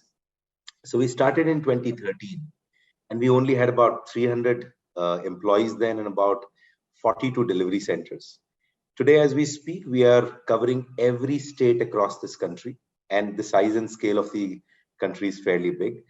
We are now about 3,400 plus locations being operated in this country, wherein 27,000 plus pin codes of the country are being covered. What does it mean? $1.2 billion population of the country. We have an ability to touch the country inch by inch, 97% every day. And this is done by the workforce that we have, and the warriors that we have are on the ground. There are about 60,000 plus people who are working, and 85% of these people are in rural. Only 10 to 15% is in urban. And our continuous endeavor is that the tier 3 and tier 4 cities in the country, that's where we bring more and more employment, and it becomes sustainable as well. So it's business led, and it creates employment. We're able to gain employment of people who are much more committed, and they're long termers with us, because the opportunities available are not as many. A quick thing how BII has kind of helped us. The investment came in 2020, and then there's a repeat investment as well.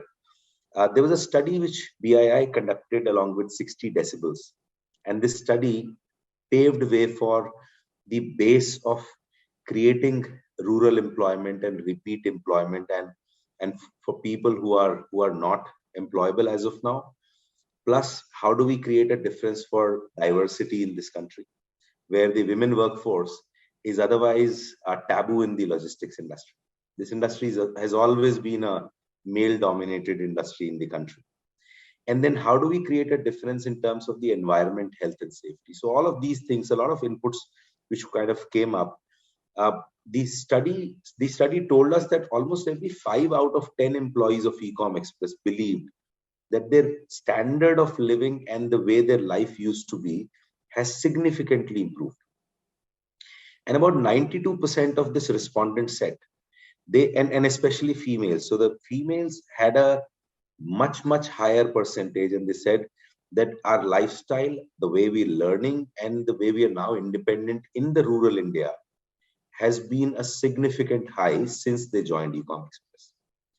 We could also find out that almost 36% of this respondent said they were the first time job seekers. They had never done a job ever. So they didn't know what logistics is, they didn't know what e-commerce was, but they also came back and said, I have a very much improved lifestyle and I am satisfied and learning in a rural area where otherwise we don't get stuff.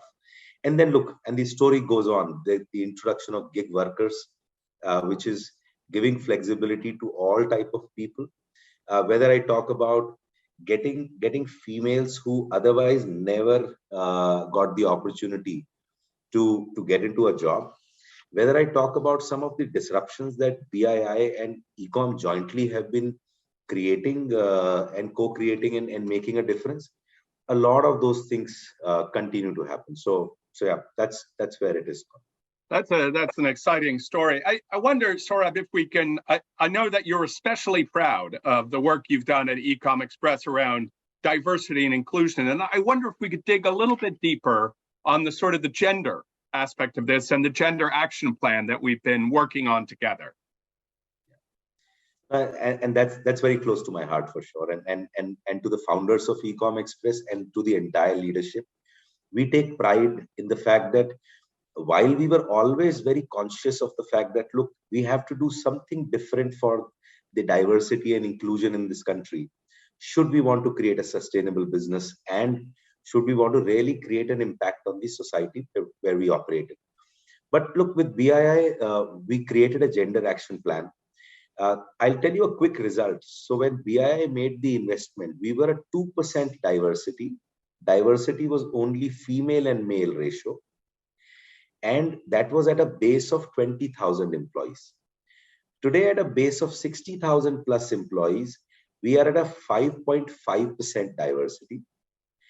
This diversity has grown 2x in the last 3 quarters only. So there's significant focused inputs that are happening.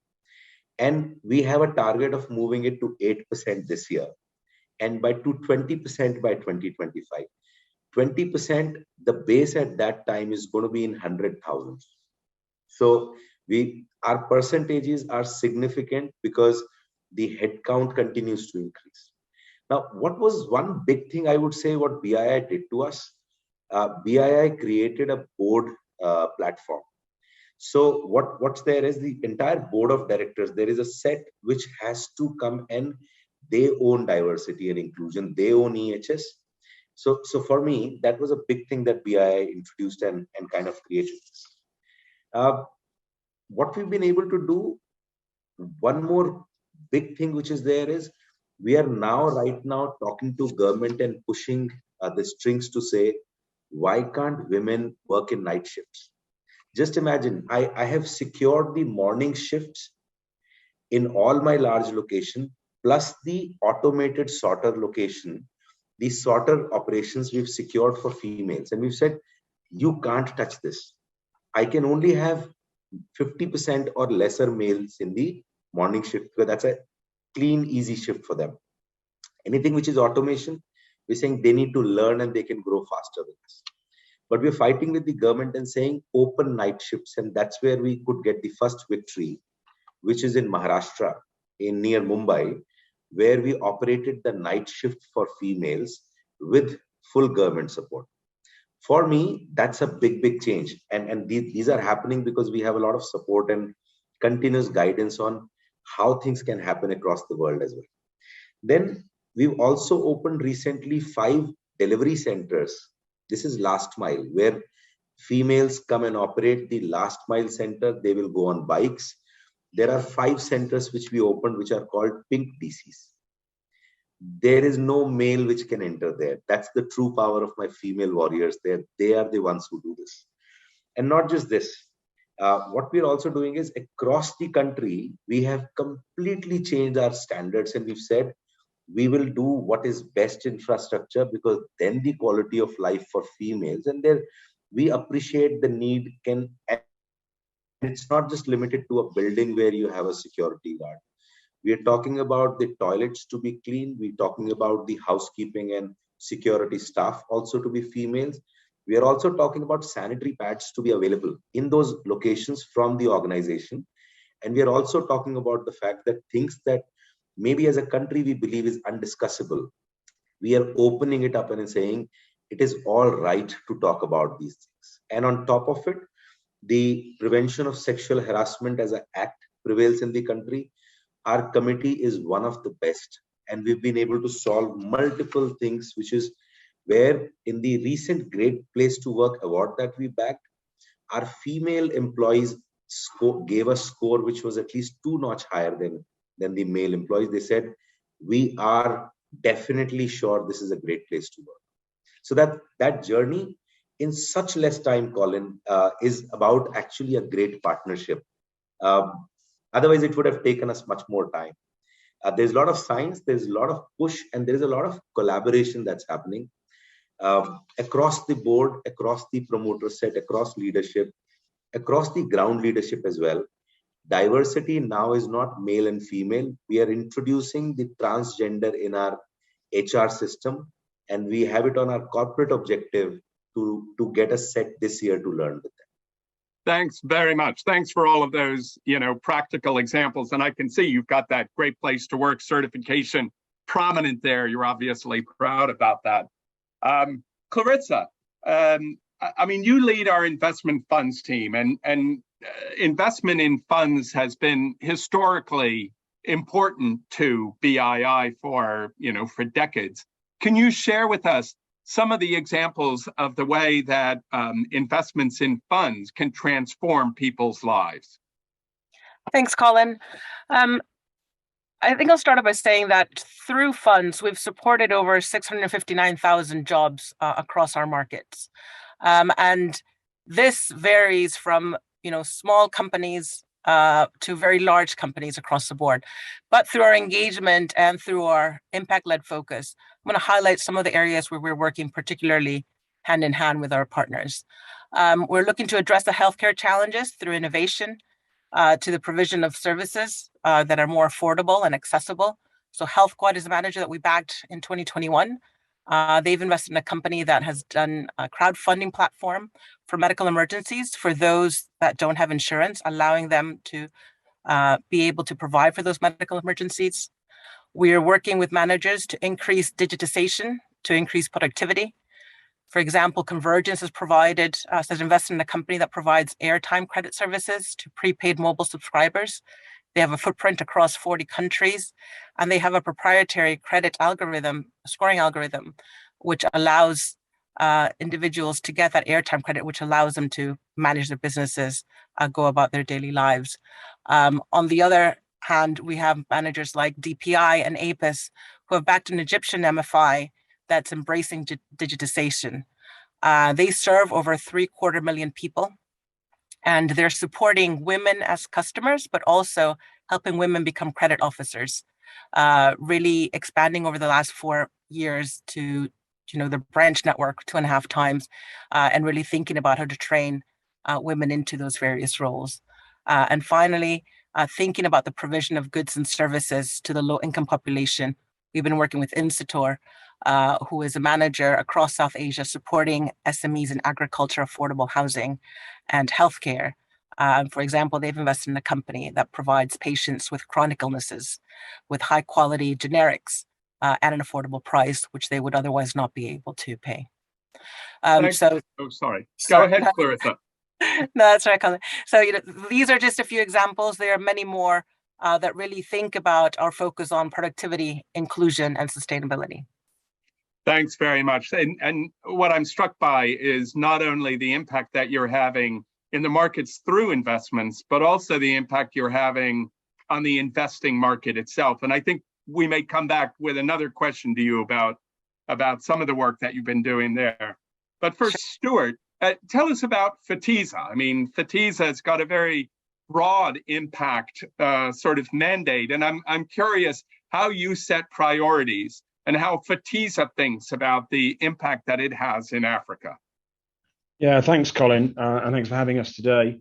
I mean, just Phatisa, we're an African sector-focused private equity fund manager, as you've described. Our two focuses at the moment are the food value chain and affordable housing. Our strategy is twofold, so it's impact and returns. We don't believe that financial performance and impact are mutually exclusive, but rather mutually beneficial. And we've embedded that belief in a rebranding process, actually, that we went through at the end of last year. And as you can see, we've placed an ampersand at the heart of our logo to reflect this inclusion. We also changed our tagline to more than capital, which is a real reflection of what we're about. So we target impact in a number of areas, including job creation, food security, poverty reduction, inequality, and climate change. Perhaps a few stats in terms of what we've achieved to date. We've maintained almost 12,000 jobs to date through our investments. We've created close to 4,000 new jobs. We've directly impacted and supported over 100,000 smallholder farmers in Africa and micro entrepreneurs. And I'm really proud to say that more than 90% of our employees in our investments are now paid on or above national living wage, which mustn't be confused with minimum wage, which obviously is a lot lower typically. I think we're a bit different as well. In addition to the impact we seek, given our sector focus, we've got two kind of types of people within our team. So we've got financial investors in the team, but we've also got operational individuals as well. And it really goes to our tagline of more than capital.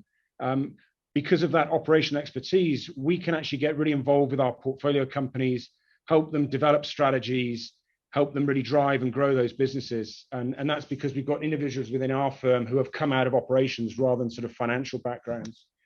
BII joined our most recent fund in 2021, which is a 2x challenge qualified fund. And that is one of our core focuses of that fund. And I'm really pleased to say, actually, that we've now made 4 investments in this new fund, Phatisa Food Fund 2, and already 3 of our new investments have achieved 2x status. So we're proud of that, and it's a goal that we're on. And through that, we've developed our own guidance tool, actually, for our portfolio companies to help them take the steps towards gender diversity.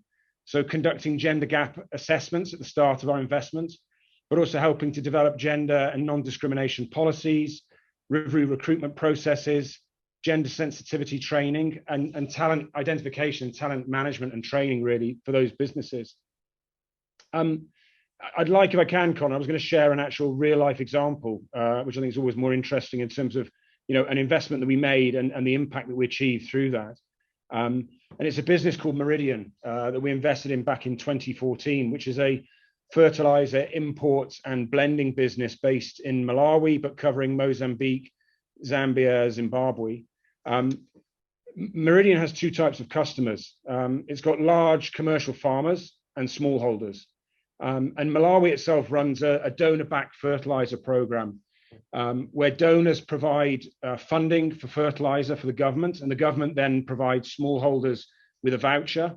The smallholder then comes to one of our stores and gets a bag of fertilizer.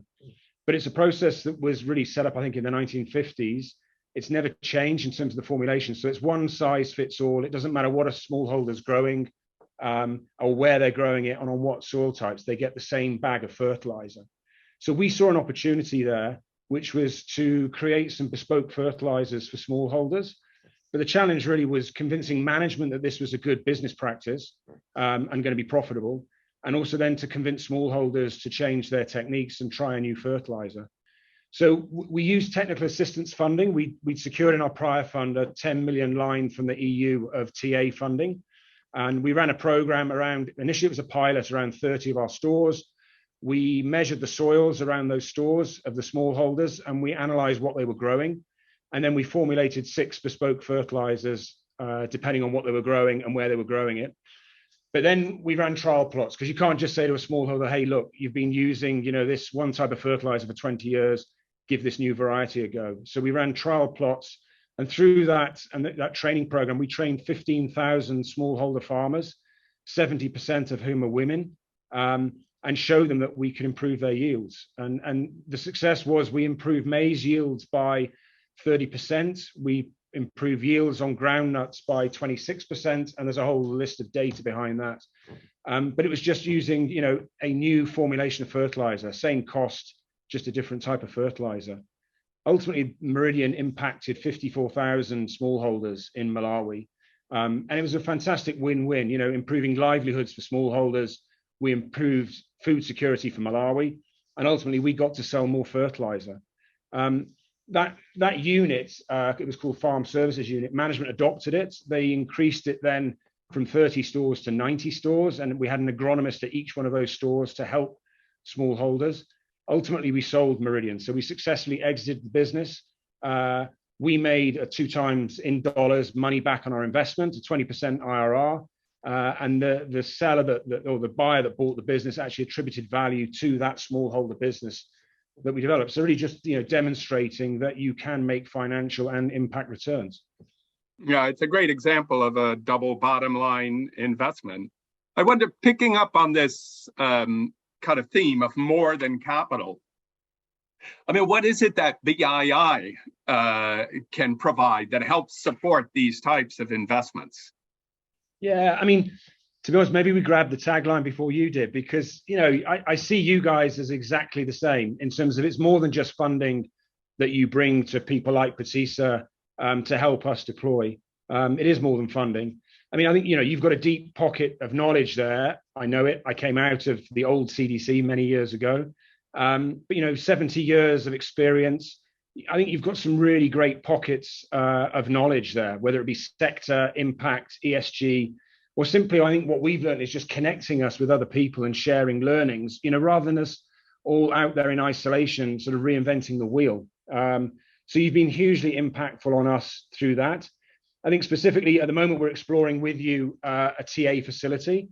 So with BII and another 3 of our DFI investors, we're putting together a TA facility. And the lesson that we've learned in our prior funds is we can be so much more impactful if we can blend TA along with our investments and drive more impacts, as we saw in Meridian. I mean, you've co-invested with us. I mean, we've recently closed an investment with BII and 2 other DFIs as well in the Lona Group, which is a really large-scale fruit processing, pack house, cold chain and export business from South Africa into Europe. And without you, we couldn't have scaled up. We just didn't have sufficient capital. Lona Group really liked us as a partner and saw that what we could do in terms of driving value, but we couldn't do it on our own without BII. I think just one more, and is really at the start of the investment actually into us, going back to gender, is I think you quite quickly identified that we had a very male investment committee at Phatisa, and encouraged us that we should try and attract women to that IC. And I'm pleased to say that we did, and we brought Naraya onto our IC. She's been with us now for a year, and just really changed the tone of the IC in what was a very male ego, perhaps dominated IC. And I think we're making better investment decisions for it. We're looking at things in a different way, and we've got a different voice on that IC, and we're better for it. So, helped us in many areas. Thanks, Stuart. Liz, I mean, both Saurabh and Stuart talk a bit about gender. And I'm wondering, I mean, why is gender so important for BII? And what is it that we're trying to accomplish with our gender action strategy? Well, I mean, ultimately, our goal is to improve the lives of women and other systemically underrepresented groups in our markets by intentionally opening up economic opportunities. And I think the examples that have been given are exactly sort of on point. I mean, you know, as an investor, we can actively seek investments that are already gender balanced and inclusive, and support inclusive businesses and help fill financing gaps. I mean, others earlier on in the session were talking about how women and other underrepresented groups sometimes find it hard to access capital markets or access finance. And the second is this aspect of value creation, working with investees to support them in whatever dimension that is. That could be at the leadership level, it could be at the workforce level with supply chains in designing products, as we've heard today. So that's one aspect, and we've got a 25% gender finance target for the next strategy period. And the other element which we've added for a focus area in this strategy period is a focus on Black owned and led businesses in sub-Saharan Africa, to allow Black entrepreneurs to access capital because what we found in our portfolio, and we have a look across the market, is that access to capital isn't always as easy as it should be. So those are really the main areas. Thanks a lot, Liz. Clarissa, I mean, Stuart gave this example of actually adding a woman onto their IC committee. I mean, are you seeing similar moves in the market? Yeah, Colin, no, nothing's more rewarding and exciting than seeing what was once an annoying nuisance question become mainstream, and seeing our managers and investors really lead with what they're doing on gender and inclusion more broadly. Stuart's mentioned the role of, diversifying their investment committee. You saw Saurabh hearing about, what are the challenges that are preventing women from being part of their businesses, and spending time to understand, what can be done to fix that. I remember 4 years ago, we had done an analysis of senior women represented or not being represented across our managers. And in particular, in West Africa, we did not have a single fund manager that had a woman in a senior leadership position at a founder level or managing partner level. And I was speaking to one team there during a conference, asking, they had just recently hired two women onto their team that were working extremely hard. And I asked them, what are you going to do to ensure that this woman is part of the partnership within, a certain time frame? And this woman reached out to me just a couple months ago to say, that one question made a huge difference in my journey as a professional, because it allowed me to, expand my own professional development, allowed my partners to think about, what is that path going to look like? And she recently became a partner in that team. And that was extremely rewarding. One, seeing, even just a small question, which might seem awkward at a point in time, can lead to changes. And it's been great to see how that, I no longer have to ask, have you thought about how diverse or not diverse your partnership is? On the contrary, everybody's really excited to tell us about, the changes and where they see the challenges and how we can support them. And we work hand in hand. Stuart mentioned thinking about, where are those networks? Can we connect you to other networks to allow you to find the right pools of talent? And it's not just around gender. I mean, Liz has talked about ethnic diversity as well, race diversity. Engaging with our partners around that is really critical to ensure that we move towards the right way. Yeah, it's great. I can really tell the excitement that you feel about seeing these shifts around inclusion in our markets.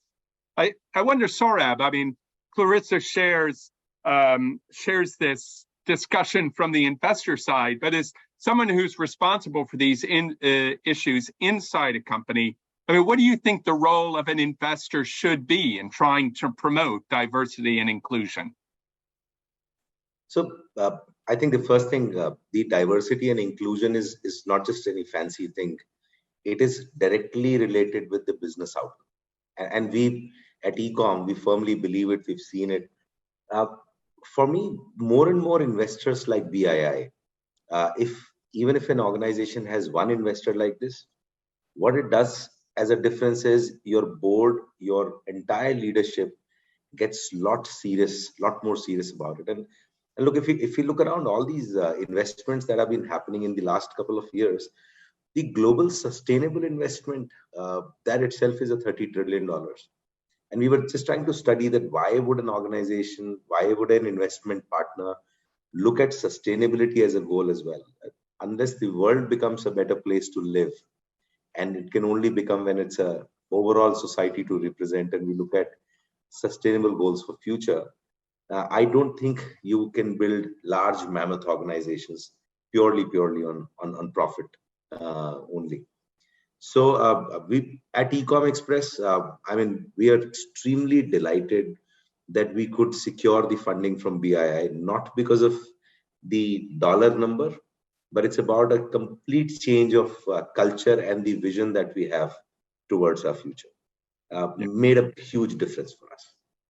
Yeah, and Stuart, I mean, as you now are engaging with more investors, raising more money for Phatisa, are you also seeing a pickup on these issues around diversity and inclusion in the broader investment community?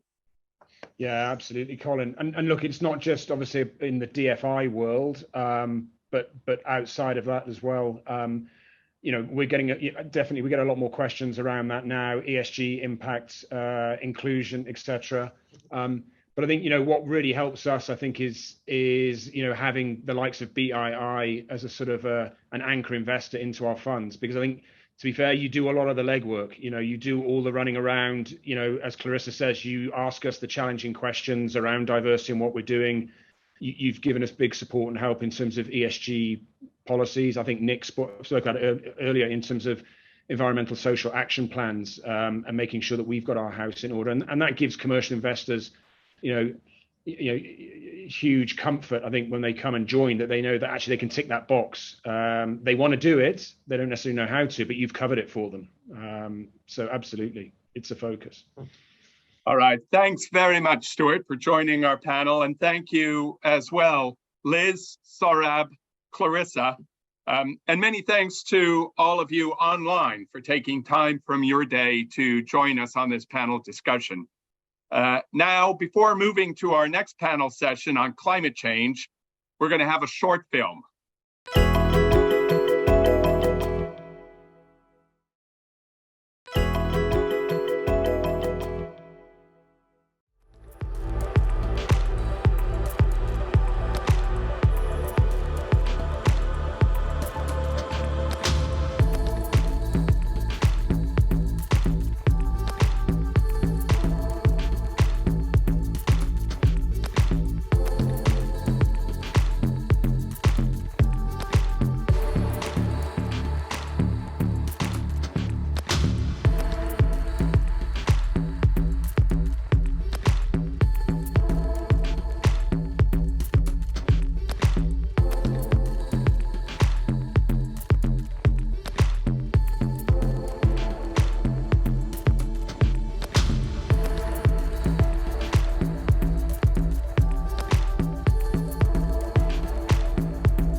So this will be a hydro-powered focused platform, which will be harnessing the hydro capability and capacity that exists in the continent of Africa, focusing on new greenfield investments, which will lead to big job creations in the continent, as well as supplying energy to circa 3 million people.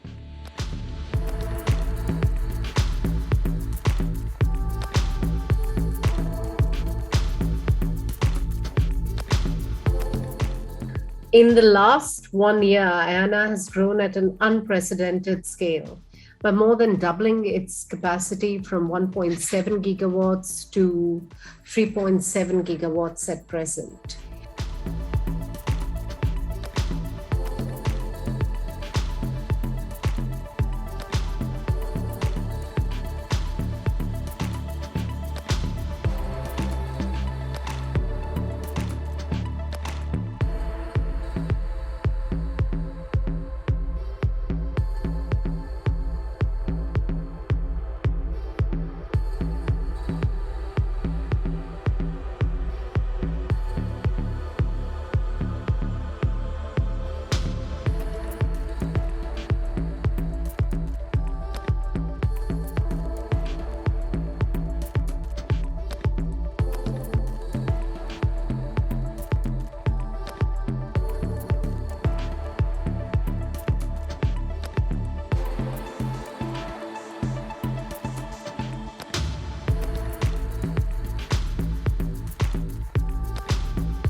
we started Drop Access in a bid to develop clean technologies that actually address the specific needs for low-income communities, for rural communities, and off-grid communities. And we are on a mission to ensure that these technologies are practical and are affordable.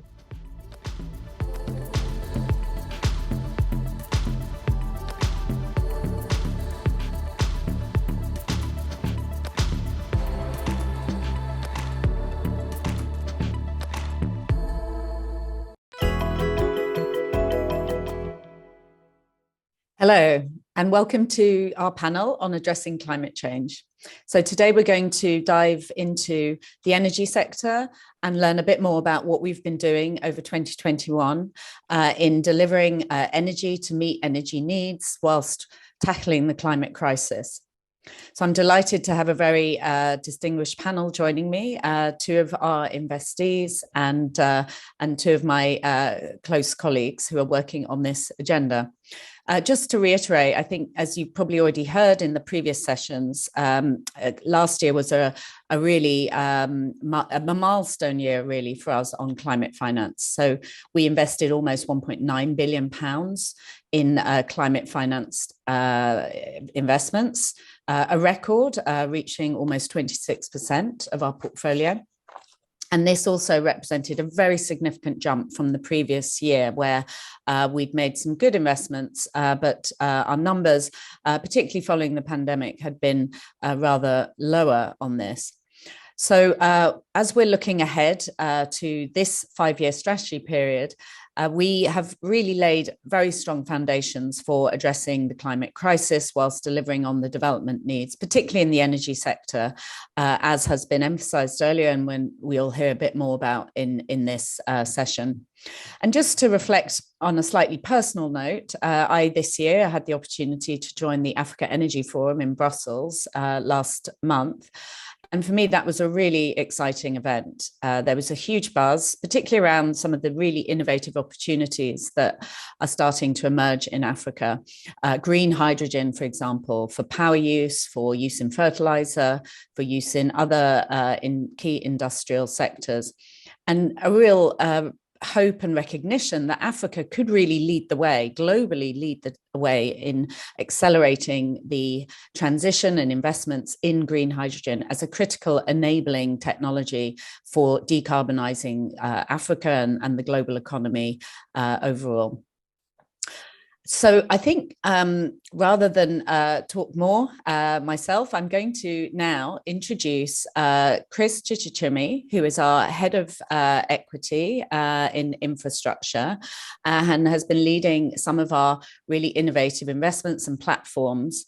And Chris, you're going to tell us a little bit about what you see as some of the highlights in 2021 as a critical year, particularly in renewable energy, but not only in renewable energy. Could you tell us a bit more about some of the progress that was made in 2021? Thank you, Amelie. Good morning and good afternoon, everybody. Really excited to be on this panel with colleagues and also with partners in terms of Shiv and Eddie. So for me, last year was a very busy year for us. If I look first across the infrastructure and climate business, which is where I sit within, we invested over £330 million in renewable energy. So this is a record number, and therefore quite a lot of activities took place across our business and across our region. If I pick a couple of key highlights from in terms of key investments we made. So first one being our largest investment in the power space. This is a company called Globeleq, a company we own 70% alongside Norfund, the Norwegian DFI. Globeleq, to me, is the largest independent power producer and developer in Africa. It's a company that has grown by 1 gigawatt since we invested in 2015 in the company. And a lot of the growth of this company is now coming very much in terms of renewable energy. So this company is particularly making a big impact in the renewable energy space as it applies to Africa. Probably one key project for me that was delivered last year was one in Kenya, a solar plant called Malindi, 50 megawatt. This was a plant that during the peak of construction, it employed over 3,800 people in the Kilifi region in Kenya. And this is a plant that was also being constructed during the height of COVID. It's now a plant that's completed and it's now producing green energy into the Kenyan grid. So for me, that's a very landmark transaction in terms of what this company did. The company also developed a landmark solar and battery transaction in Mozambique. Eddie, who sits on the board alongside myself on Globeleq, hopefully will maybe talk a little bit more about that transaction. But for me, those were the two key landmark deals that this business did. Another region where we increased our renewable footprint is in Pakistan. So in Pakistan, last year, we created and completed a joint venture with a local developer called the Globeleq Group. On day one, the platform will have 110 megawatts of wind power, which is currently going into the Pakistan grid. And the ambition of this company over the coming years is to grow 5 times and to be basically operating and running 500 megawatts of renewable energy in Pakistan. Another key business and a platform, and one that's quite close to my heart in terms of, I come from the continent. One of the key issues around renewables in the continent is the stability of the grid. So there's a company that BII formed called GridWorks. This is a company very much focused on transmission and distribution. It has now been working in the continent. One of the landmark transactions it's working on is a project called Moi Power. This is a project in DRC, where the ambition is to build a grid that will in time supply over 600,000 people who are currently not on the grid, who are currently using fossil to basically provide electricity. And the ambition of this business is to get them off fossil and for electrons to be produced from renewable and storage technology, such that in DRC we are then making a big impact. And then probably the last one for me very quickly is we've just created a new hydropower platform in Africa. Nick earlier in the session talked about this business. So this is a business alongside Norfund and Scartech, who are a developer. And the idea really is to harness the hydro potential of the continent of Africa to help the wider energy transition in Africa. So for me, a busy year, but these are probably some highlights for me within the kind of renewable energy space. Amelie. Thank you, Chris. And delighted that we have Eddie Jirongi, who will be talking a little bit more about Globeleq's investments across the continent of Africa. But before we do, I'm delighted that we have Shiv Nimbagi, who is the Managing Director and CEO of Ayana.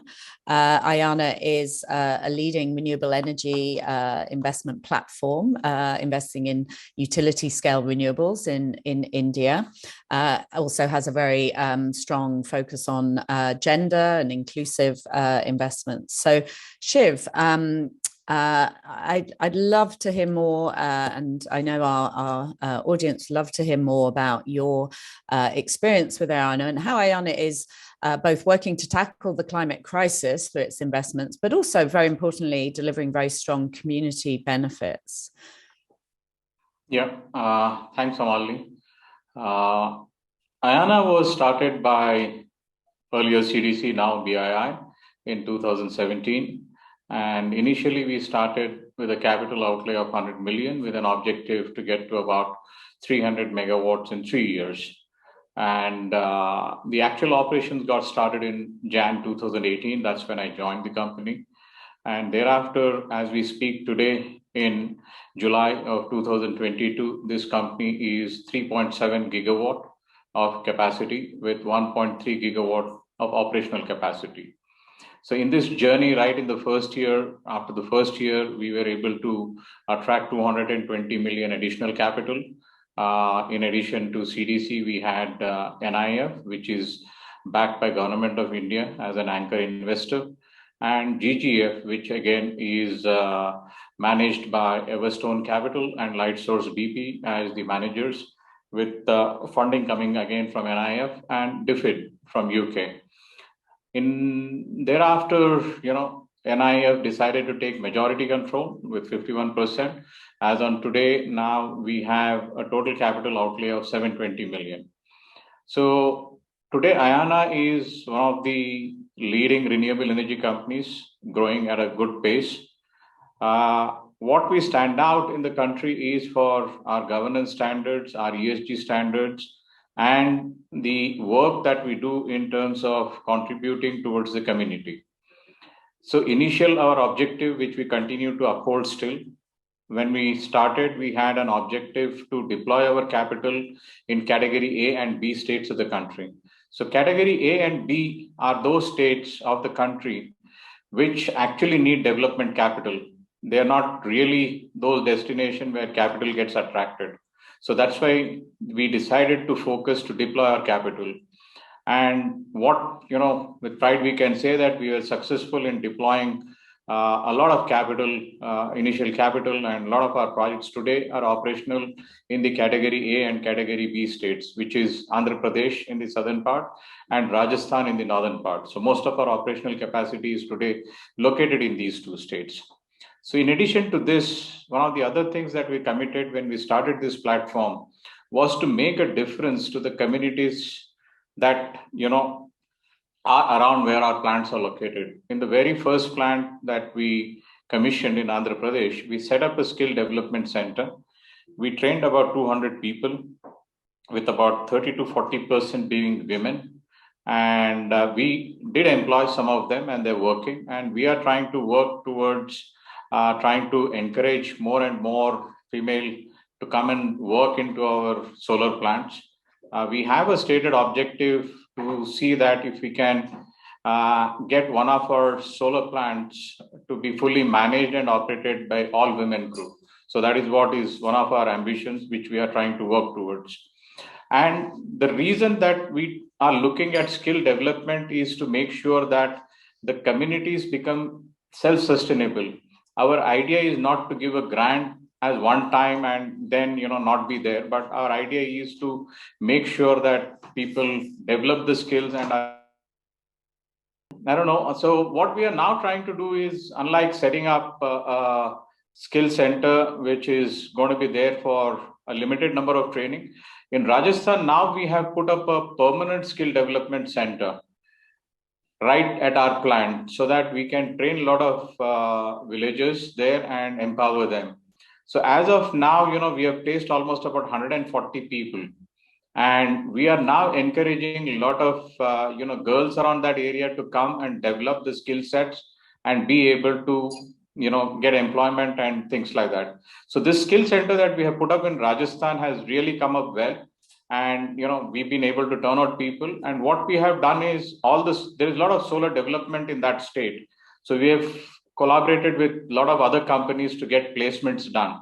So we are running it as an independent center now and getting training done, and it's working quite well, I would say. Now in the next project that we are executing currently, which is a wind project. So there, what we intend to do is, in addition to the solar skill set, we are seeing actually a demand on the IT side or the digital side. That's where a lot of demand of jobs is there in the country today. So what we intend to do there is to collaborate with some of the edtech companies in the country, which we've been talking. And Srini has, of course, offered to help us to connect with some of his known contacts in the edtech space. And we intend to put a permanent center there again to be able to skill the people on the digital side. And all these efforts is with an objective to make them employable end of the day. So that's where is the journey of Ayana. Our target going forward is to get to 10 gigawatts by 2025. Well, thank you. It's really, really interesting to hear. And I think, as you emphasize the importance of strengthening the opportunities for local communities, creating new jobs, ensuring that, I think as we refer to, that we're contributing through our investments to a just transition, as well as countries such as India move towards sort of net zero emissions over time.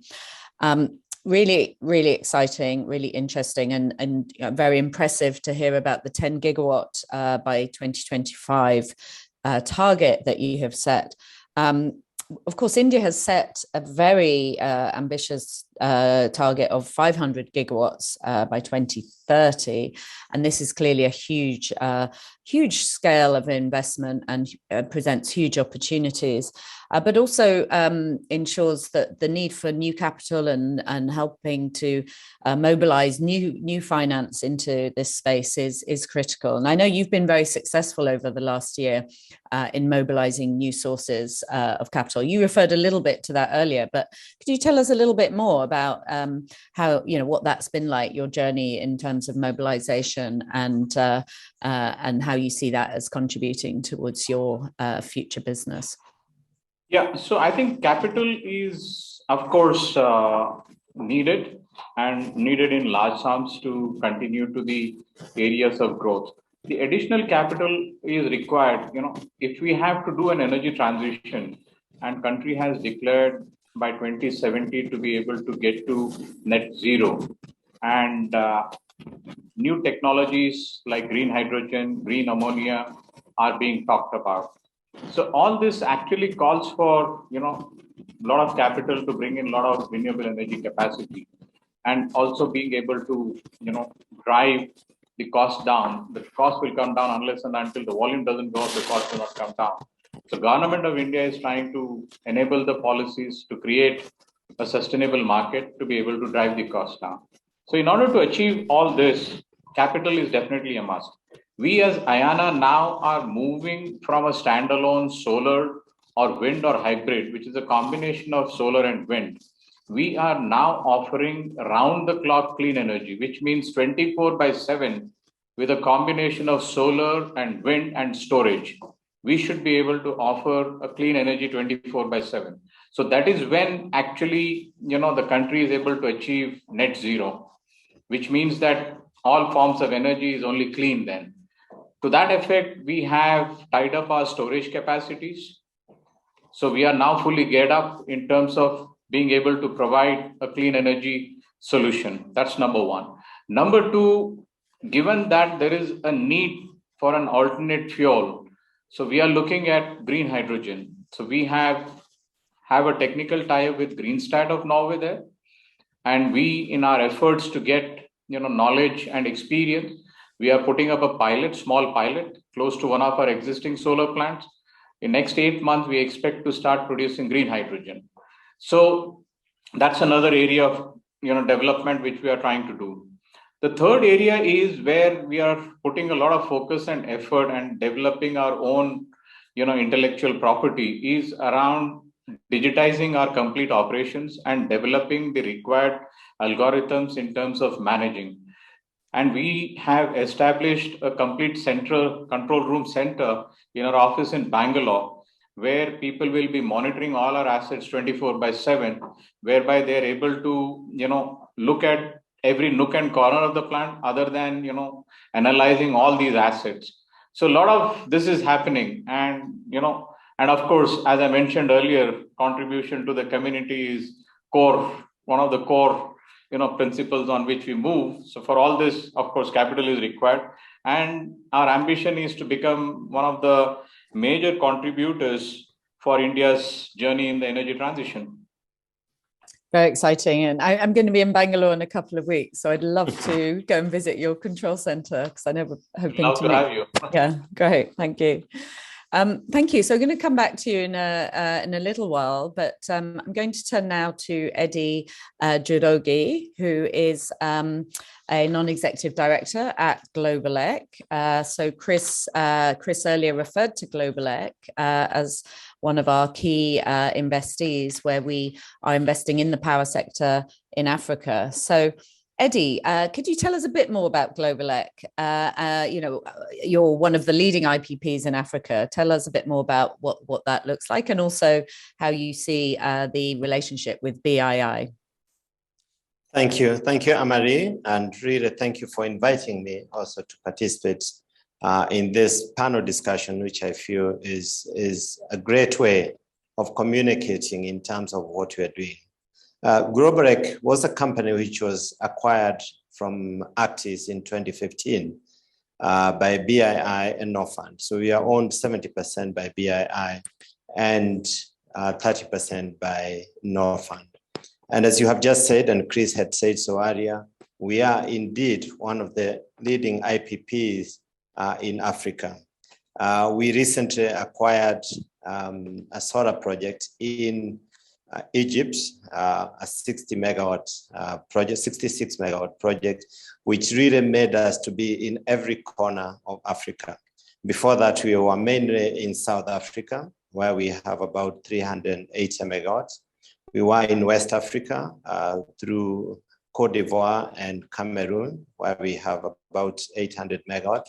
And in East Africa, we were in Tanzania through Songas and Savo Power in Kenya, which we have retired now, Savo Power. We still have Songas in Tanzania, which is about 190 megawatts of gas. And recently, as Chris again mentioned, we have just finished Malindi Solar, which is one of the best solar projects in the coast area of Kenya. And there is also a development that we are doing in Mozambique in gas and solar, which I'll be talking about later on. So in terms of the total installed capacity right now, we have about 1,456 out of all those that I have mentioned across the continent, and generating about 7 gigawatts and serving about 9 million people, which is a really big impact on the continent. And we come from a point of view that we just don't look for returns, we also look for impact. So any of those developments that we have done are developments that have real impact on the country, on the people of the country, and the economic well-being of those countries. And therefore, we have also invested quite a lot on the socio-economic development of those places that we invest, and especially in South Africa. We have had over 185,000 people who have benefited from the socio-economic development projects that we have. I also need to say that Globeleq now, in line with BII policies, we are also committed to net zero by 2050. And any of the projects that we are now going into are being scrutinized in terms of the NDCs of the various countries, and to make sure that they're in line and that we will be looking at getting to net zero by 2050. So we will be going more and more into the renewables. We are going into geothermal also in Kenya, which is the first time that we are doing that. There is a project which we have negotiated, and we are just waiting for one final step to be able to do that. So in the renewable space, we will be in the solar, wind, geothermal, and we are reducing in terms of the others, the gas and the HFOs. You also asked about our relationship with BII, which has been great, and we feel that BII is not just an investor, just giving us funding, but also in terms of policy, and especially in the ESSG. We have had a lot of input from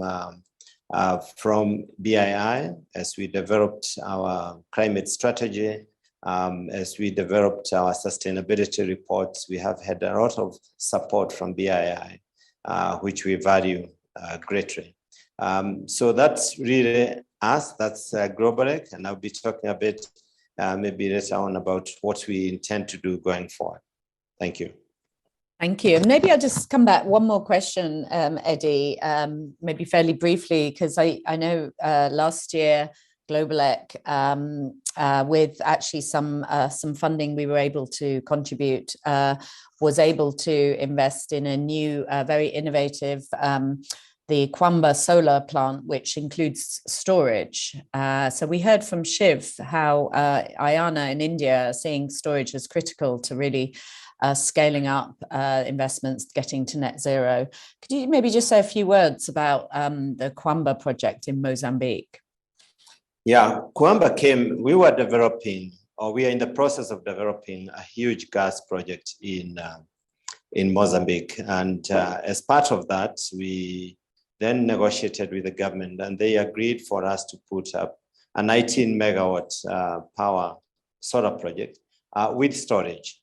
And the significance of this is that this is the first IPP in sub-Saharan Africa with storage, for instance. And we feel that for Mozambique, for instance, is going to be one of the many. And we are privileged to have been the one who have brought this sort of arrangement projects to Mozambique. And we hope to scale up and do more of those, not just in Mozambique, but perhaps across the sub-Saharan Africa.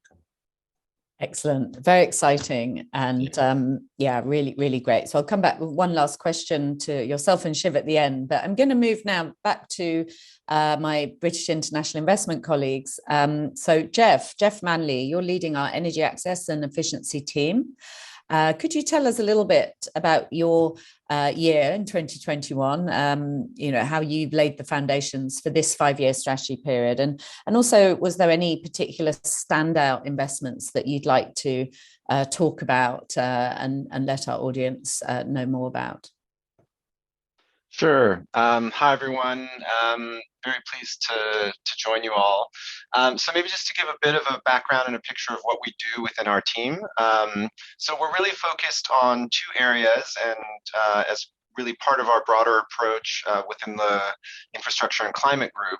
So we're focused on decentralized renewable energy, and we are focused on resource efficiency. And when we talk about decentralized renewable energy, or DRE, we really sort of think about it in 3 segments.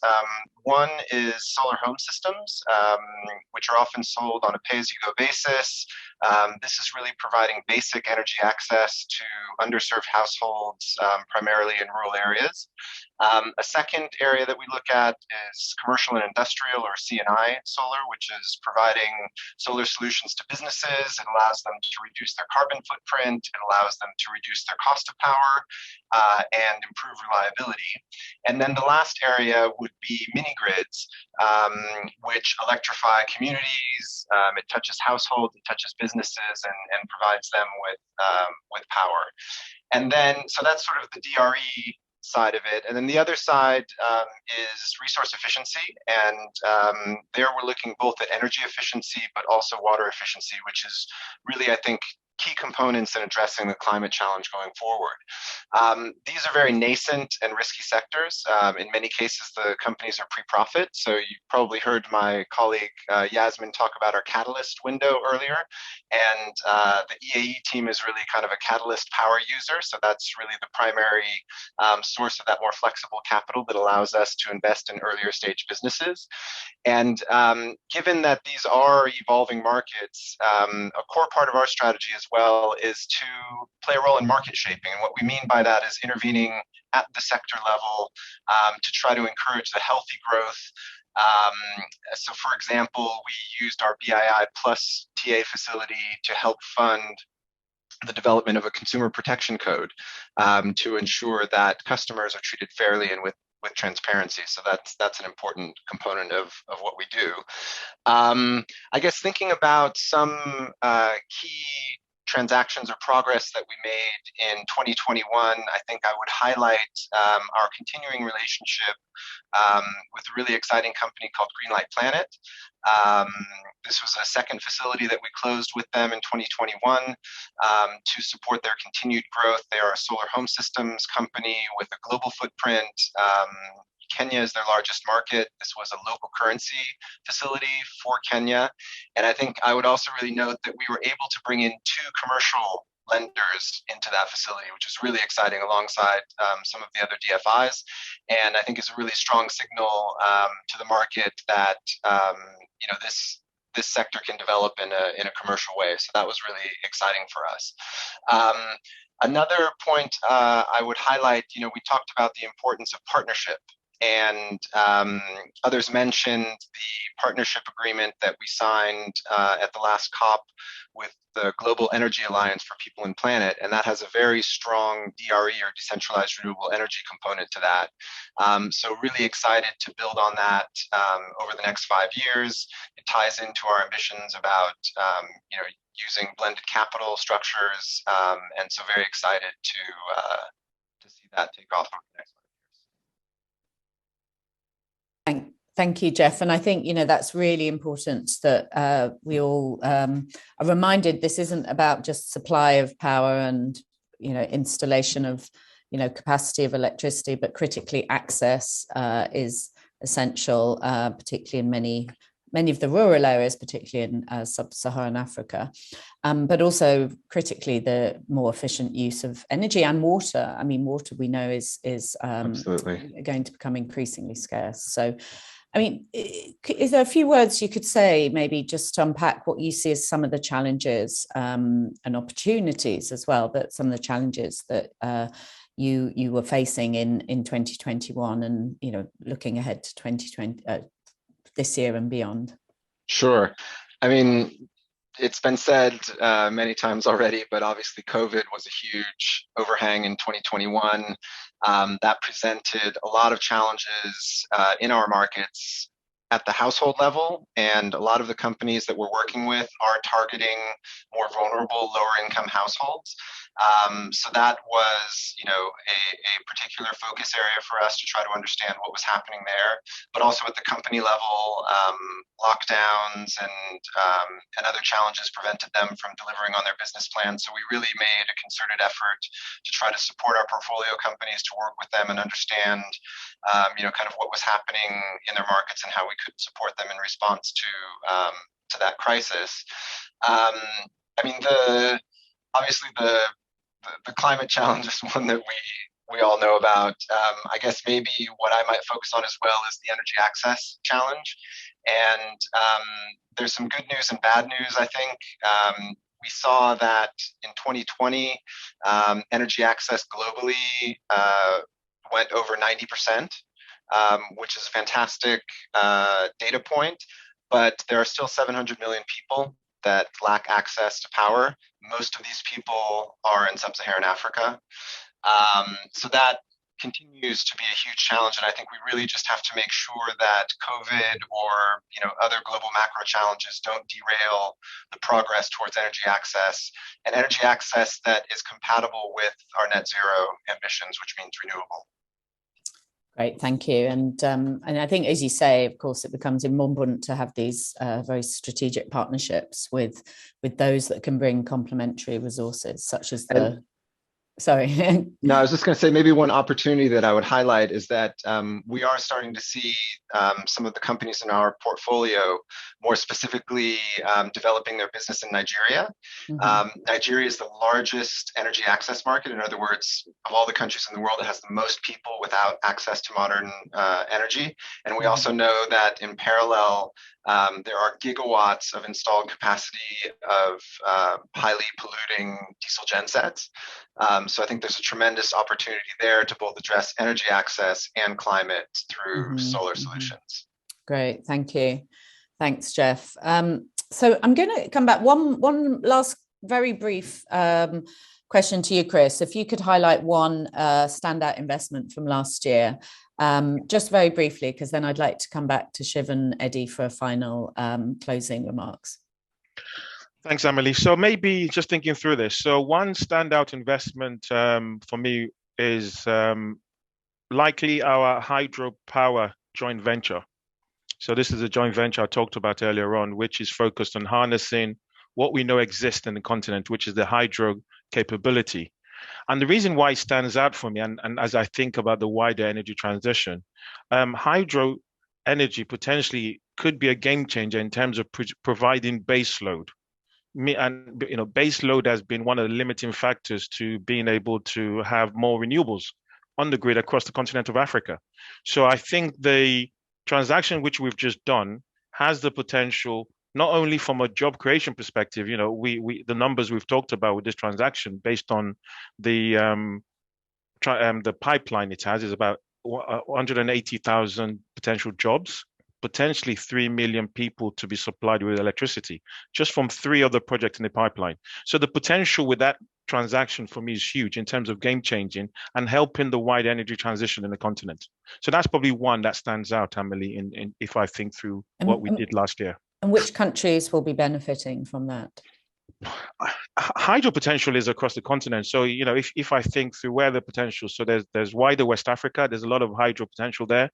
Eastern Central Africa, lots of existing hydro. A number of the projects the company is looking at, there's the 3-country hydro called Ruzizi 3. So that's DRC, Rwanda, Burundi.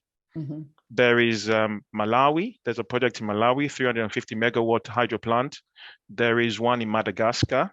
It has an existing operation asset in Uganda. And I think there's a lot of existing hydros built in the 60s, 50s that have been moribund and require rehabilitation. And I think this JV is also going to target and focus on those. So I would say, for me, pan-continent, but largely in the kind of middle part of sub-Saharan Africa.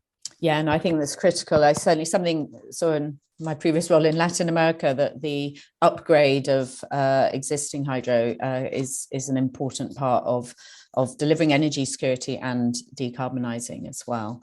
So I'm going to come back very briefly now to Shiv and Eddie. If you could just maybe in 1 or 2 sentences say what you would like to see investors like ourselves, British International Investment, what you'd like to see us focusing on to have greatest impact in our markets with regards to addressing the climate crisis. So Shiv, over to you. Okay, so I think the biggest thing is now, given all the macros that have been happening around the world in terms of energy security and everything else. So what is important is to really be focused in terms of how to get an acceleration towards energy transitions and supporting the technologies, especially in terms of storage, green hydrogen and green ammonia and these type of technologies, which will help in accelerating, those developments, make it affordable, and at the same time support the nations in terms of securing their energy needs. So I think those should be the areas in my view, because that will obviously, eliminate the impact of the climate and lead us to a better environment for the future generations. Great, thank you. So Eddie. Yes, just a quick one, just to conclude. Africa is still energy deficient, and therefore there is a lot of scope for us to help. There are over 600 million people who do not have access to modern electricity even to date. And yet, Chris has just talked about the hydro capacity. There is a huge hydro capacity. Solar is really a very good resource. 85% of the continent landscape has got over 2,000 kilowatt hours per square meter. Wind is estimated at about 1,300 gigawatts. And we have geothermal, of course, which is about 15 gigawatts. So the potential is there, the resources are there, and the demand is there. What we need is investors to really come and exploit that and be able to help us exploit the resources. One of the things that obviously is important is the jet that you talked about in South Africa in terms of climate, the contributions, for instance, of people like BII in that whole project. And we as Globeleq would want to accelerate and be in the lead to be able to help that transition, not just in South Africa, but perhaps across the continent. Yeah, over to you. Thank you very much. And you brought, yes, the Just Energy Transition Partnership, a key initiative. Our CEO, Nick O'Donoghue, referred to that as well in his the earlier session. So I think, just to summarize, I think based on all the great discussion and insights from all of our panelists, I mean, it sounds like we are hopefully on the right track. We've built the right foundations. We've got to continue to innovate. We've critically got to help drive down the costs and ensure affordability of these more innovative technologies and solutions. A big focus on partnerships and the need to partner with investees such as Ayana and Globeleq, as well as with others who can bring very complementary resources and expertise to this agenda. And we certainly have a very big agenda over this next 5-year strategy period. But I think with the foundations we've built, I feel confident, and I hope our panelists and the audience do, that we really are on track to really help our countries, our markets respond to, unfortunately, the triple crisis of climate, the pandemic, and of course, poverty reduction that is so essential to enabling that. So thank you, everyone. And I'll now hand back to Lindsay, who will introduce and convene the last panel. Thank you. Bye-bye. Emily, and thank you also to Colin and all of our panelists who've taken part in the People and Planet sessions. I'm just about to wrap. I think we're nearly at an end. Before I pass over to Diana, I'd just like to remind you all that you've heard so much about so many different investments and activities that we've been working on over the past year. You can find them all in our annual review and on our website and through our social media channels. So please check those out. As you can see, I've been rejoined by Nick and Diana for some final thoughts. Over to you, Diana. Thank you, Lindsay. Well, most importantly, on behalf of Nick and from me, thank you all for joining us this morning. It's been tremendous to have so many of you online. I hope we've been able to give you a good overview of our strategy, our investments, and our impact for 2021. Thank you also for your questions. They were extremely stimulating, and my apologies that we didn't manage to get to all of them, but we will continue to look at the things that you have asked us and the things that you have asked of us. And finally, thank you all for your partnership over the past year, and I hope for the coming year. As you've seen from the challenges facing the world at the moment, our development mission has never been more important, and you have our commitment to continue to work as BII on the core issues for the world. Thank you again for your time today.